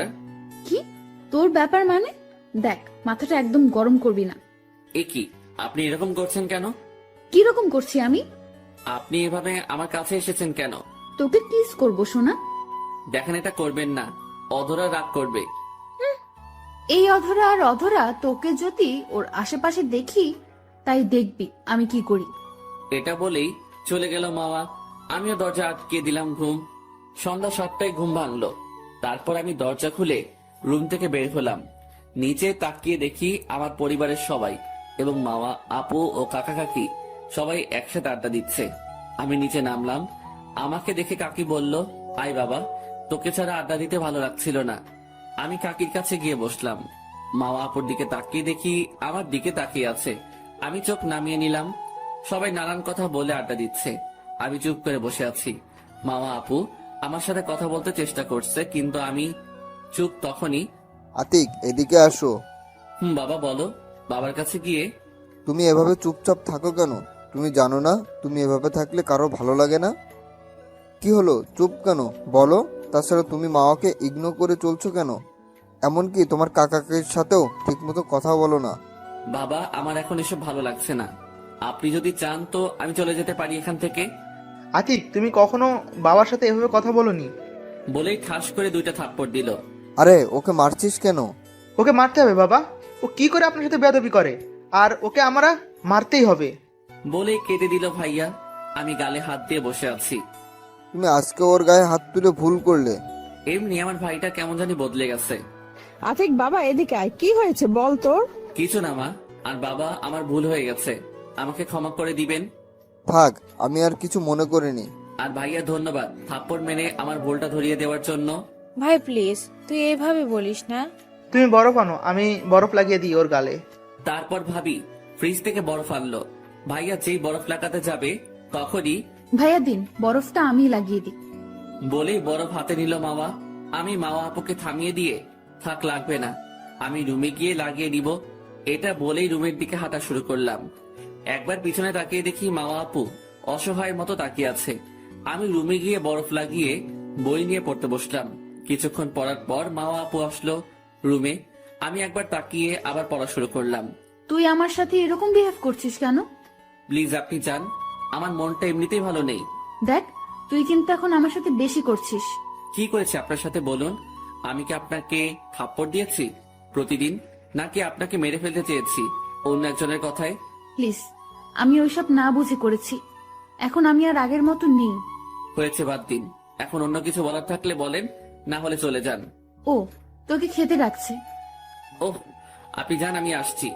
কেন, আমার সাথে কি যাওয়া যায় না? মামা আপু কিছুক্ষণ আমার দিকে অসহায় দৃষ্টিতে তাকিয়ে চলে গেছে। আমিও কিছুক্ষণ পর খাবার টেবিলে চলে গেলাম। দেখি আপুর পাশের চেয়ারটা খালি। আমি টেবিলে না বসে দাঁড়িয়ে আছি। কিরে, দাঁড়িয়ে আছিস কেন? বস। না মা, তোমরা খাও, আমি পরে খেয়ে নেব। আমার একটা মুভি দেখা লাগবে বলেই সোফার দিকে গেলাম। তারপর টিভি ছেড়ে দেখতে লাগলাম। আরে দাঁড়া, আমি খাবার নিয়ে আসছি, আমি তোকে খাইয়ে দিব আর তুই টিভি দেখবি। না থাক মা, আমি ওকে খাইয়ে দিচ্ছি। বলেই প্লেট নিয়ে আমার কাছে আসলো মাওয়া। নাও, হা করো, আমি খাইয়ে দিচ্ছি। না থাক, তার দরকার নেই, আমার খিদে নেই, আমি এখন খাবো না। অল্প কিছু খেয়ে নাও। বলছি না খাবো না, তারপরও কেন জোর করছেন? আমার কথা শুনে মামা আপু ভয় পেয়ে গেল এবং কান্না করে টেবিলে প্লেট রেখে হাত ধুয়ে দৌড়ে রুমে চলে গেল। দিলি তো মেয়েটাকে কাঁদিয়ে, ওর হাতে খাবারটা খেলে কি হতো? তো আমি কি করব? তাকে আমার সামনে আসতে মানা করবে। কেন, কি করেছে ও তোকে? আমি এত কথা বলতে পারবো না। আমি তো সিয়ামের বাসায় গেলাম, রাতে আসবো না, তোমাদের ফালতু পেঁচা শুনতে পারবো না, এই বলেই বাসার বাইরে আসলাম। তারপর বাইক নিয়ে সিয়ামের বাসায় গেলাম। কিরে, তুই এই সময়ে? বাসায় ভালো লাগছিল না, আজকে মামা আপুরা আমাদের বাসায় এসেছে, তাই চলে আসলাম। ও, তাইলে ভালো করছোস, আয় ভিতরে আয়। তারপর ভিতরে গেলাম। ভিতরে গিয়ে আন্টির সাথে দেখা করলাম। আমি আর সিয়াম কিছুক্ষণ আড্ডা দিলাম, তখনই আন্টি। তারপর সিয়াম আর আমি খেতে গেলাম। দেখলাম আঙ্কেলও আছে। আরে আতিক বাবা, কেমন আছো? ভালো আঙ্কেল, আপনি? ভালো বাবা, আসো টেবিলে বসো। জি আঙ্কেল। তারপর একসাথে খাবার খেলাম। খেয়ে তারপর রুমে গিয়ে দুজনে আড্ডা দিচ্ছিলাম। তাতে 11:30 বেজে গেল। তখনই ভাইয়া ফোন দিল। আতিক, তাড়াতাড়ি বাসায় এসো। কেন ভাইয়া, কি হয়েছে? তোমার মা আর ভাবি কান্না করছে। কেন? এত কথা বলার সময় নেই, তুমি সিয়ামকে নিয়ে বাসায় আসো, আর সিয়ামকে তুমি ফোনটা দাও। তারপর আমি সিয়ামকে ফোনটা দিলাম। সিয়াম ফোনটা নিয়ে আমার থেকে দূরে সরে গেল। কিছুক্ষণ কথা বলে আমার কাছে ফোন দিয়ে রেডি হতে বলে, ও নিজেও রেডি হতে চলে গেল। তারপর দুজনে রেডি হয়ে আন্টিকে বলে বাসার দিকে বাইক নিয়ে রওনা দিলাম। বাসায় ফিরে দরজার কাছে গিয়ে দেখি দরজা খোলা এবং রুমটা অন্ধকার। তারপর মা বলে ডাক দিয়ে ফোনের ফ্ল্যাশ জ্বালাতে যাব, তার আগে পুরো বাড়ির বাতি জ্বলে উঠলো। আর পাশ থেকে সবাই বলে উঠলো, হ্যাপি বার্থডে টু ইউ। আমি তো অবাক হয়ে গেছি। তোমরা এসব কখন করলে? এগুলো আমরা করিনি, মামা করেছে তুই যাওয়ার পরই। তারপর আমি তার দিকে তাকালাম, দেখি মাথা নিচু করে দাঁড়িয়ে আছে। এখন আয় বাবা, কেক কাটতে আয়। তারপর সবাই আমার কাছে এসে নিয়ে গেল কেক কাটার জন্য। তারপর কেক কেটে সবাইকে খাইয়ে দিতে লাগলাম। মামা আপুর কাছে আসলাম, আমাকে দেখেই মাথা নিচু করে নিল। তারপর তাকে খাইয়ে দিলাম, সেও আমাকে খাইয়ে দিল। আমি খাইয়ে দিয়েছি দেখে সে অনেক খুশি। বাবা, আজকের খুশির দিনে আমি তোর কাছে একটা জিনিস চাইবো। মা বলো, তুমি আর যা চাইবে আমি তাই দেওয়ার চেষ্টা করব। বাবা, আমি শুধু তোর কাছে একটা জিনিসই চাই, তুই প্লিজ আগের মতো হয়ে যা। আচ্ছা মা, চেষ্টা করব। চেষ্টা করো না, ওইরকম হতেই হবে, না হলে আমি খুব কষ্ট পাবো। আচ্ছা মা, আমি আগের মতোই হব। আমি আমার আগের ফাজিল ছেলেটাকেই চাই। কাকি। আচ্ছা, অনেক হলো, আমি কালকে আমার বাসায় একটা পার্টির আয়োজন করতে চাই। আমরাও কিন্তু আছি। আরে তোমরা তো থাকবাই। তারপর ভাবিরা দুজন আমার কাছে আসলো। আতিক আমাদের গিফট কালকে পার্টিতে দিয়ে দেবে। আচ্ছা, এখন আমার শরীর খারাপ লাগছে, আমি রুমে গেলাম। কি হয়েছে তোর? মাথা ব্যথা করছে? আমার ব্যাপারটা আমি দেখতে পারবো, আপনি আমার ব্যাপারে না দেখলেও চলবে। মা আপু আমার দিকে অসহায় দৃষ্টিতে তাকিয়ে আর কিছু না বলে তার রুমের দিকে হাঁটা ধরলো। তখনই আমার মনে পড়লো তার টাকা দিয়ে আইফোন তাকে এখনো দেওয়া হয়নি। তখনই দাঁড়ান মা আপু, পিছনে ফিরে আমাকে বলছিস আপনি এখন একটু আমার রুমে আসতে পারবেন? না, পারবো না। বলেই রুমে চলে গেল মাওয়া। আচ্ছা। তারপর আমি রুমের দিকে হাঁটা শুরু করলাম আর ভাবলাম তাহলে তার ফোনটা কালকে সকালে দিয়ে দিব। তারপর আমি রুমে গিয়ে ফ্রেশ হতে ওয়াশরুমে গেলাম। তারপর ফ্রেশ হয়ে বাইরে বের হতে দেখি মামা আপু খাটের উপরে বসে আছে। এই কি, আপনি এসেছেন, ভালোই হয়েছে। ভাবছিলাম আসবো, তবে আমার গিফটটা তো দেওয়া হয়নি, তাই আসলাম। বলে আমার দিকে এগোতে থাকলো মামা। এ কি, আপনি এভাবে আমার দিকে এগোচ্ছেন কেন? চুপ, একদম চুপ। এটা বলে যেই আমাকে কিস করতে যাবে আপু, তখনই আমি তাকে থামিয়ে দিলাম। কি হয়েছে কি? আপনি এসব করে আপনার ভালোবাসার প্রমাণ করতে যাচ্ছেন?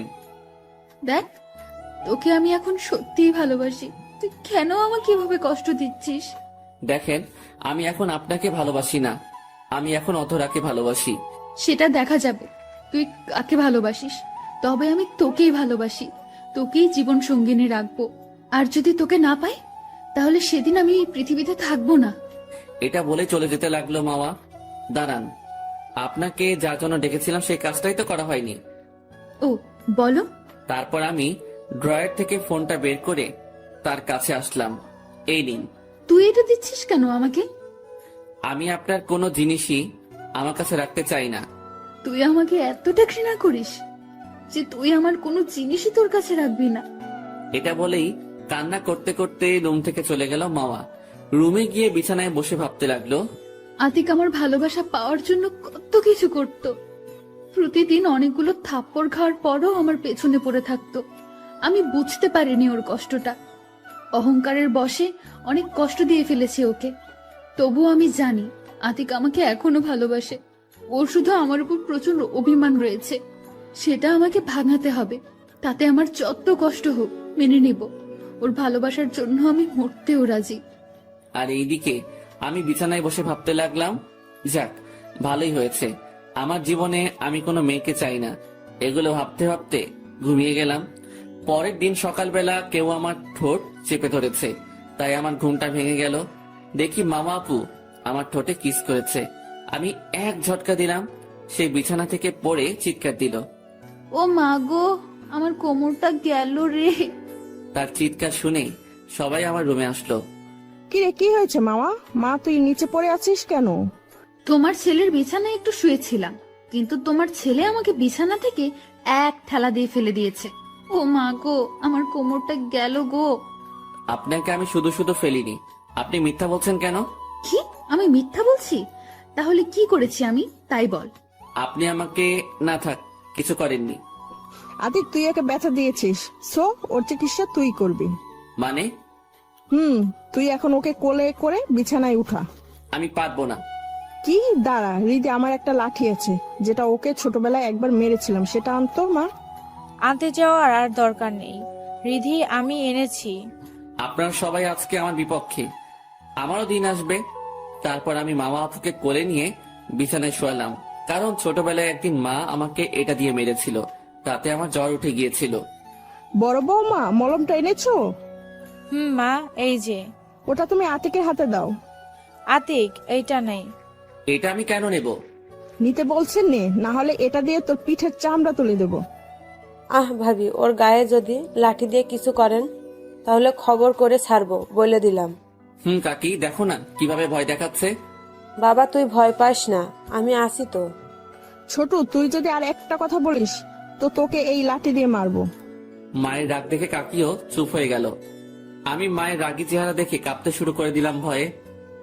আতিক, মলমটা নিয়ে মাওয়া যে জায়গায় ব্যথা পেয়েছে সেখানে মালিশ করে দিবি। তাড়াতাড়ি, আর এখন সবাই এই রুম থেকে বের হও। মায়ের কথা শুনে ভাবি মলমটা হাতে দিল এবং সবাই বেরিয়ে গেল। এখন কোমরে মালিশ করে দে। আমি পারবো না। তাহলে আমি মাকে ডাক দিই। দিন, আপনার মাকে ডাক, কাকি আসলে তো ভালোই হয়। আরে বোকা, তোমার মা তো আমারও মা হবে বিয়ের পরে, তাই এখনই তোমার মা আমাকে মা বলে ডাকতে বলেছে। কি? এখন আমি মাকে ডাক দিব? এই না না, প্লিজ। তাহলে মালিশ করে দে। আচ্ছা। তারপর অন্যদিকে ফিরে মাওয়া আপুর কোমরে মালিশ করে দিলাম। আমি মালিশ করে দেওয়াতে আপু অনেক খুশি। আপনি আমার রুমে এসেছিলেন কেন? এসেছিলাম তোকে ঘুম থেকে জাগাতে, কিন্তু তোমার ঘুমন্ত চেহারা দেখে আমি তোমার পাশে শুয়ে পড়লাম। তখন তোমার ঠোঁট দেখে আমার কালকের গিফটটার কথা মনে পড়ে গেল, তাই সেটাই দিলাম। ও, আপনি শুধু এখন অসুস্থ তাই কিছু বললাম না, না হলে খবর ছিল। এই বলেই ওয়াশরুমে গেলাম। ওয়াশরুম থেকে বের হয়ে দেখি মামা আপু রুমে নেই। মনে হয় আমার কথায় কষ্ট পেয়ে রুমে চলে গেছে। তাতে আমার কি, এর থেকে বেশি কষ্ট সে আমাকে দিয়েছে। তারপর আমি রেডি হয়ে নিচে আসলাম কলেজে যাওয়ার জন্য। তারপর টেবিলে বসলাম। মামা আপু এসে পাশের চেয়ারে বসলো। আমি দেখেও না দেখার ভান করে রইলাম। তারপর মেজো ভাবি এসে আমাকে খাইয়ে দেওয়ার জন্য আসলো এবং মা ও কাকিও আসলো টেবিলে খাওয়ার জন্য। ভাবি, আপনার খাওয়ানোর দরকার নেই, আমি ওকে খাইয়ে দিতেছি। থাক, তার দরকার নেই। ভাবি, আপনি না পারলে আমি নিজে হাতে খেতে পারবো। চুপ, একবারে চুপ। তোকে মাই খাইয়ে দেবে, তুই যদি ওর হাতে না খাস তাইলে তোর খবর আছে। তারপর মামা আপু আমাকে খাইয়ে দিতে লাগলো আর নিজেও খাচ্ছে। আমি অনিচ্ছা থাকলেও খেয়ে নিলাম মায়ের জন্যে। তারপর আমি কলেজে যাওয়ার জন্য দরজার কাছে যেতেই, দাঁড়া, কই যাস? কলেজে যাচ্ছি মা। আজকের দিনও কলেজে যাচ্ছিস কেন? আমার বন্ধুদের ইনভাইট করার জন্য। এদিকে মামা আপু ভাবছে ও যদি একলা কলেজে যায় তাহলে অধরা ডাইনিটার সাথে প্রেম করতে পারে, তাই ওকে একা যেতে দেওয়া যাবে না। কাকি, আমিও কলেজে যাব ওর সাথে। আতিক, তাইলে মামাকে সাথে নিয়ে যা। আমি পারবো না, তাকে একা যেতে বলো। তোকে যা বলছি তাই কর। তারপর বাধ্য হয়ে তাকে রেডি হতে বলে আমি অপেক্ষা করতে লাগলাম। 10 মিনিটের ভিতরে সে রেডি হয়ে আসলো, একটা আকাশি রঙের 3 পিস পরে। আমি একবার তাকিয়ে চোখ নামিয়ে নিলাম, কারণ তার সৌন্দর্যে মুগ্ধ হওয়ার ইচ্ছা আমার আর নেই। তারপর আমি সেখান থেকে বাইরে চলে আসলাম। আপুও চলে আসলো। আমাকে কেমন লাগছে সেটা দেখার ইচ্ছা আমার নেই, এটা বলেই একটা রিক্সা ডাক দিলাম। রিক্সা ডাক দিচ্ছিস কেন? আপনাকে রিক্সায় উঠিয়ে দিয়ে আমি আপনার পিছনে বাইক নিয়ে আসবো। দেখ, এখন কিন্তু আমি কাকিকে ডাক দিব। কেন? আমি তোর সাথে বাইকে যাব। আমি নিতে পারবো না। তাহলে আমি তোর এই সিগারেট খাওয়ার পিকটা বাসায় দেখাই। আপনি কেন আমার পিছু পড়ে আছেন? তোর এসব কথা বাদ দে, এখন তাড়াতাড়ি বাইক স্টার্ট দে। তারপর বাধ্য হয়ে বাইক স্টার্ট দিলাম। আপু পিছনে উঠে বসলো। যেই বাইক চালানো শুরু করলাম তখনই আপু পিছন থেকে জড়িয়ে ধরলো। আমি সাথে সাথে ব্রেক করলাম। কি হয়েছে? আপনি এইভাবে চেপে বসেছেন কেন? চুপ, একদম চুপ। আমার সাথে রাগ দেখাবি না। যেভাবে বসে আছিস সেভাবেই যাব, না হলে বাসায় তোর খবর আছে। আমি আর কিছু না বলে বাইক দ্রুত চালিয়ে কলেজে চলে গেলাম। কলেজে গিয়ে আপুকে নামিয়ে আমি বাইকটা পার্ক করলাম। এখন আপনি ক্লাসে যান। ওকে বলেই চলে গেল মামা। আমিও তারপর আমার বন্ধুদের দিকে হাঁটা ধরলাম। অন্যদিকে মামা আপু কিছু দূর গিয়ে মনে পড়লো, আরে আমি তো ক্লাস করতে আসিনি, আমি এসেছি আতিক যাতে ওই অধরার সাথে না মিশতে পারে সেই জন্য। তাই সে তখনই আবার আমার পিছু নিল। এদিকে আমি আমার বন্ধুদের কাছে যেতেই, কিরে, তুই আজকে মামা আপুকে নিয়ে আসলি যে, আবার এখন তো তোর পিছু পিছু আসছে। তাই নাকি? তাইলে অধরা, তোর নাটকটা শুরু করে দে। আরে জানু, তুমি এসে গেছো। জানো আমি তোমার জন্য কতক্ষণ ধরে অপেক্ষা করছি। কি করব বলো? এখন আবার মামা আপু আমার পিছু নিয়েছে, তার জন্য আসতে এত দেরি হলো। ওই শাকচুন্নিটাকে তোমার ধারে কাছে আসতে না করতে পারো না। এটা শুনে তো ওই পাশে মামা রেগে আগুন। তারপরে সে আমাদের কাছে চলে আসলো। কি বললি? আমি শাকচুন্নি করতে পারো না। এটা শুনে তো ওই পাশে মামা রেগে আগুন। তারপরে সে আমাদের কাছে চলে আসলো। কি বললি? আমি শাকচুন্নি? তোর এত বড় সাহস হলো কোথা থেকে? তাহলে কি বলবো? আপনাকে ও যখন আপনাকে ভালোবেসেছে তখন আপনি ওকে অনেক কষ্ট দিয়েছেন। ওর কষ্ট আমি আমার ভালোবাসা দিয়ে শেষ করে দিয়েছি। আপনি এখন আমাদের মাঝে আসছেন কেন? চুপ, কোনো কথা বলবি না। ওকে কষ্ট দিয়ে আমি ভুল করেছি, তা আমি মানছি, কিন্তু এখন আমি ওকে ভালোবাসি আর ও নিজেও আমাকে ভালোবাসে, কিন্তু ওর ভিতর শুধু আমার জন্য অভিমান। তুই কেন আমার আর ওর মাঝে এসেছিস? আমি শুধু দাঁড়িয়ে দাঁড়িয়ে তাদের কথা শুনতেছি। আমি না, আপনি আসছেন আমাদের মাঝে, তাই না জানু? বলে আমার হাতটা ধরলো অধরা। মামা আপু আমার হাত থেকে অধরার হাতটা ছাড়িয়েই ঠাস করে একটা থাপ্পড় দিল। বেহায়া মেয়ে, অন্যের জিনিসের উপর নজর দিচ্ছিস, অসভ্য মেয়ে কোথাকার। আমি ঠাস করে 2টা থাপ্পড় দিলাম মামা আপুকে। তুই আমাকে ওর জন্য মারলি? মারলাম। ও আপনার মতো আমাকে কষ্ট দেয়নি, ও আমার কষ্টে কেঁদেছে। আর আপনি কাকে বেহায়া অসভ্য মেয়ে বলছেন? এগুলো তো আপনি। তুই ওর জন্য আমাকে এসব বলতে পারলি? তুই আমাকে সবার সামনে এরকম অপমান না করলেও পারতি। এটা বলে কাঁদতে কাঁদতে চলে গেল মামা। সরি রে, আমার জন্য তোকে থাপ্পড় খেতে হয়েছে। আরে এটা কিছু না, যদি কেউ তার ভালোবাসার মানুষকে অন্য একজনের সাথে এরকম তো করবেই। আমার মনে হয় আপু এখন তোকে সত্যিই ভালোবাসে। ভালোবাসলেও কিছু করার নেই, এখন আমি চাই না আমার লাইফে এরকম কেউ থাকুক। তা দেখা যাবে, একবার মিলে গেলে দেখবো বউয়ের আঁচল ছেড়ে আর বের হবি না। এটা শুনে সবাই হেসে দিল, আমিও হাসলাম, কিন্তু আমার মনের হাসিটা নেই। আমি চাই না তাকে কষ্ট দিতে। সে আমার কাছে না আসলেই তো হয়, সে থাকুক তার মতো অন্য কাউকে নিয়ে। আমি একা থাকলে ভালো থাকবো। ও দাঁড়া, আজকে যে জন্য কলেজে এসেছি তাই তো তোদের বলা হয়নি।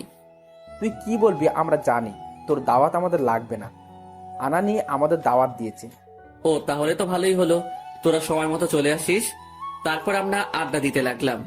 অন্যদিকে মামা আপু কান্না করতে করতে কলেজের পিছনে চলে গেল।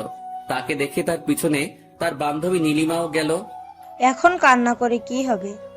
একবার চিন্তা করে দেখ তো, তুই যখন ওকে প্রতিদিন অপমান করতিস তখন ওর কেমন লাগতো? আচ্ছা, বাসায় যাবি না? ও যখন যাবে ওর সাথেই বাসায় যাব। চল।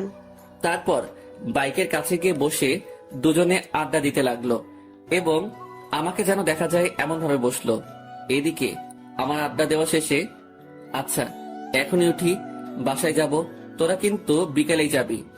আরে দাঁড়াও দাঁড়াও, তুমি কোথায় যাচ্ছ? কেন, এখন আবার কাজ কি? কাজ তো আছে বলেই আমাকে ধরলো। তারপর সবাই মিলে আমাকে একটা গাছের সাথে বাঁধলো।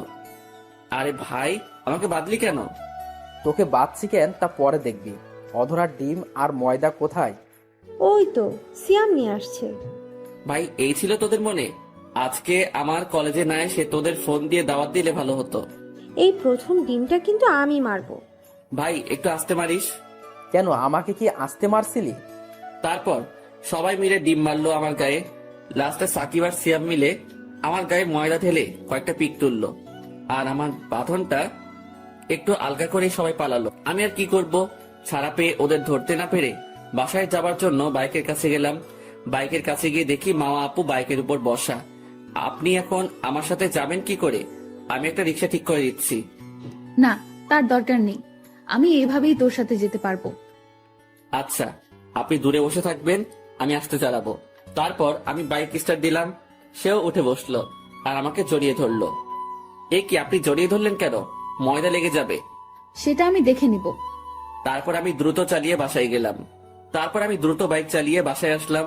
বাসায় আসার পরই এই তোর এই অবস্থা কেন? বন্ধুরা ডিম আর ময়দা দিয়েছে আমার গায়ে। ও বুঝতে পেরেছি, তবে মামা তোর শরীরে এসব লাগালো কি করে? তোমার ছেলে আমাকে জড়িয়ে ধরেছে। হাল্লা, কি মিথ্যা কথাটাই না বললো, আর লজ্জাও নেই, মায়ের সামনে এসব বলছে। মা বিশ্বাস করো, আমি তাকে জড়িয়ে ধরিনি, সে আমাকে ধরেছে। বুঝেছি, তোদের একটা ব্যবস্থা করতে হবে। এটা বলেই হাসতে হাসতে চলে গেল মা। লজ্জা করলো না আপনার এসব বলতে মায়ের সামনে? লজ্জা করবে কেন? অন্য কাউকে আর জড়িয়ে ধরিনি, তোকে ধরেছি। দেখ, আপনার সাথে কথা বলাটাই উচিত হয়নি। বলেই চলে গেলাম ওয়াশরুমে। তুমি যতই আমাকে ইগনোর করো বাছা ধন, আমি তোমার পিছু ছাড়বো না। বলে চলে গেল তার রুমের ওয়াশরুমে। সন্ধ্যার সময় আমার সব ফ্রেন্ডরা চলে এসেছে। আমিও একটা আকাশি কালারের শার্টের সাথে কালো জিন্স পরে নিচে নামলাম। তারপর ফ্রেন্ডদের কাছে গেলাম। দোস্ত, তোকে যা লাগছে না আজকে। হয়েছে, থাক আর বলিস না ভাই। আরে ভাই সত্যি তোকে অসাধারণ লাগছে, আমি তো ক্রাশ খেয়েছি। ধুর, অধরা এখন কিন্তু বেশি বলছিস। তখনই আমার সিঁড়ির দিকে তাকিয়ে চোখ আটকে গেল, কারণ মামা আপু একটা আকাশি রঙের শাড়ি ও তার সাথে ম্যাচিং করে সব পরে নিচে নামছিল। তার উপর চোখে গাঢ় কাজল, যাতে তাকে অনেক সুন্দর লাগছিল। আমার চোখ সরাতে ইচ্ছা করছিল না, কিন্তু তারা অপমানের কথা মনে করে চোখ সরিয়ে নিলাম। এরপর আপু নিচে নেমে আমার দিকে একবার তাকিয়ে ভাবিদের কাছে চলে গেল। আরে দেখ মা, ওকে কত সুন্দর লাগছে, আমাদের দেবর তো চোখই সরাতে পারবে না। হয়েছে, থামো, তোমার দেবর তো আমার দিকে তাকাচ্ছেই না। তাকাবে কি করে, যা করেছিস আগে ওর সাথে। ভাবি, আমি অনেক ভুল করেছি আগে, তোমরা আমাকে ভুল শোধরাতে সাহায্য করো প্লিজ। দেখছিস না কত মেয়ে তাকিয়ে আছে। না, ওকে একা ছাড়া যাবে না, ওর সাথে সাথে থাকতে হবে। এদিকে তখনই আমার কাছে একটা মেয়ে আসলো। যেটা দূর থেকে মামা আপুও দেখলো। হাই, কে আপনি? আমি তোমার বাবার বন্ধু সাহেবের মেয়ে নিশাত। আর তুমি তো আতিক, তাই না? হুম, আমি আতিক। এটা দেখে মামা আপু তো রেগে আগুন। সে আমার দিকে হাঁটা ধরলো। তোমাকে দেখতে অনেক সুন্দর লাগছে। ধন্যবাদ, আপনাকে সুন্দর লাগছে। মেয়েটা দেখতে খারাপ না, তবে মামা আপু ওর থেকে বেশি সুন্দর। আচ্ছা, তোমার নাম্বারটা পেতে পারি? তখনই মামা আপু আসলো। ওই ছেমড়ি, তুই ওর নাম্বার দিয়ে কি করবি? আমি তো অবাক। তার রাগ দেখে মনে হচ্ছে চোখ দিয়ে আগুন বের হবে। আপু, আপনি এভাবে কথা বলছেন কেন? তুই ওর নাম্বার চাইলি কেন? আপু, ভদ্রভাবে কথা বলুন। আমি ওর কাছে নাম্বার চাইলে আপনার কি? তোর ভদ্রতার গুষ্টি পিন্ডি করি, তোকে যেন আর আতিকের ধারে কাছে না দেখি। এবার মামা আপুর রাগ দেখে নিশাত ভয় পেয়ে চলে গেল। তারপর তুই আজকে আমার সাথে আমার হাত ধরে থাকবি সারাক্ষণ। এই বলে আমার হাত ধরে টানতে টানতে নিয়ে গেল মামা। আপনি হাত ছাড়ুন প্লিজ, আমি আপনার সাথে যাব না। ওই, তুই চুপ থাক। আমার সাথে হাঁটবি, না হলে এখন ফোন থেকে সিগারেট খাওয়া পিকটা এখনই সবাইকে দেখাবো। তারপর আমি ভয় পেয়ে গেলাম, কারণ ছবিটা দেখালে আমার হাড্ডি একটাও ঠিক জায়গায় থাকবে না। তুই একটু এখানে দাঁড়া, আমি এখনই আসছি। যদি দেখি কোনো মেয়ের সাথে কথা বলছিস তাহলে তোর খবর আছে। তারপর সে গেল তার বান্ধবী নীলিমাকে এগিয়ে আনতে। হঠাৎ মামা আপুর সামনে একটা ছেলে আসলো। এই যে শুনছেন? আমাকে বলছেন? আপনাকে বলছি। বলুন, কি বলবেন? আমি দূরে দাঁড়িয়ে দেখছি, বুকে অজানা ব্যথা অনুভব করলাম। একবার তার দিকে যাওয়ার চিন্তা করেও থেমে গেলাম। আর সে থাকুক তার মতো, আমার কি তাতে। আপনাকে দেখতে অনেক সুন্দর লাগছে। যার জন্য সেজেছি সেই তাকালো না, এই আসছে আদিক্ষেতা দেখাতে। তো আমি কি করব? কিছু না, আমি শিহাব। আপনি? আমার নাম জেনে কি করবেন? কিছু না, আপনাকে আমার ভালো লেগেছে। আমি আপনাকে ভালোবেসে ফেলেছি। দাঁড়া, তোকে দেখাচ্ছি মজা। আমারও তো আপনাকে ভালো লেগেছে, কিন্তু সত্যি আমাকে আপনার ভালো লেগেছে, কিন্তু কি? কিন্তু আমি তো বিবাহিত, সাথে প্রেগনেন্টও। আপনি কি আমাকে মেনে নিতে পারবেন? এটা বলার সাথে সাথেই ছেলেটা দৌড়ে পালালো। আমি দূরে দাঁড়িয়ে সব দেখে তো অবাক। কিরে, তুই এত ফাজিল কি করে হলি? আরে শোনো, যতই হোক একটা ফাজিলের বউ হব, একটু ফাজলামো না করলে হয়? তুই পারিসও বটে। মামা আপু একটু হেসে আমার দিকে হাঁটা ধরলো। দূর থেকে নীলিমা আতিককে দেখে, আজকে তো দুলাভাইকে সেই লাগছে। আমি তো ক্রাশ খাইছি। আই, একদম ওর দিকে নজর দিবি না, চোখ তুলে নেব। বাহ বাহ, এত ভালোবাসা। আমি এখন ওকে অনেক ভালোবাসি। এইসব বলতে বলতে তারা আমার কাছে চলে আসলো। এসেই আমার হাত ধরলো। তখনই মাওয়া, আতিককে নিয়ে এদিকে আয় মা, কেকটা কাটার সময় হয়ে গিয়েছে। আচ্ছা, আসছি। আমাকে নিয়ে গেল কেক কাটতে। তারপর আমি কেক কেটে সবাইকে খাইয়ে দিলাম। তারপরে হাতে মাইক্রোফোন নিয়ে, আজ এই খুশির দিনে আমি আমার ছেলের জন্য একটা গিফট রেখেছি, সেটা কি বলবো? বলুন। আমিও আগ্রহ নিয়ে বসে বাবা আমাকে কি গিফট দিবে। তখনই বাবা বলল,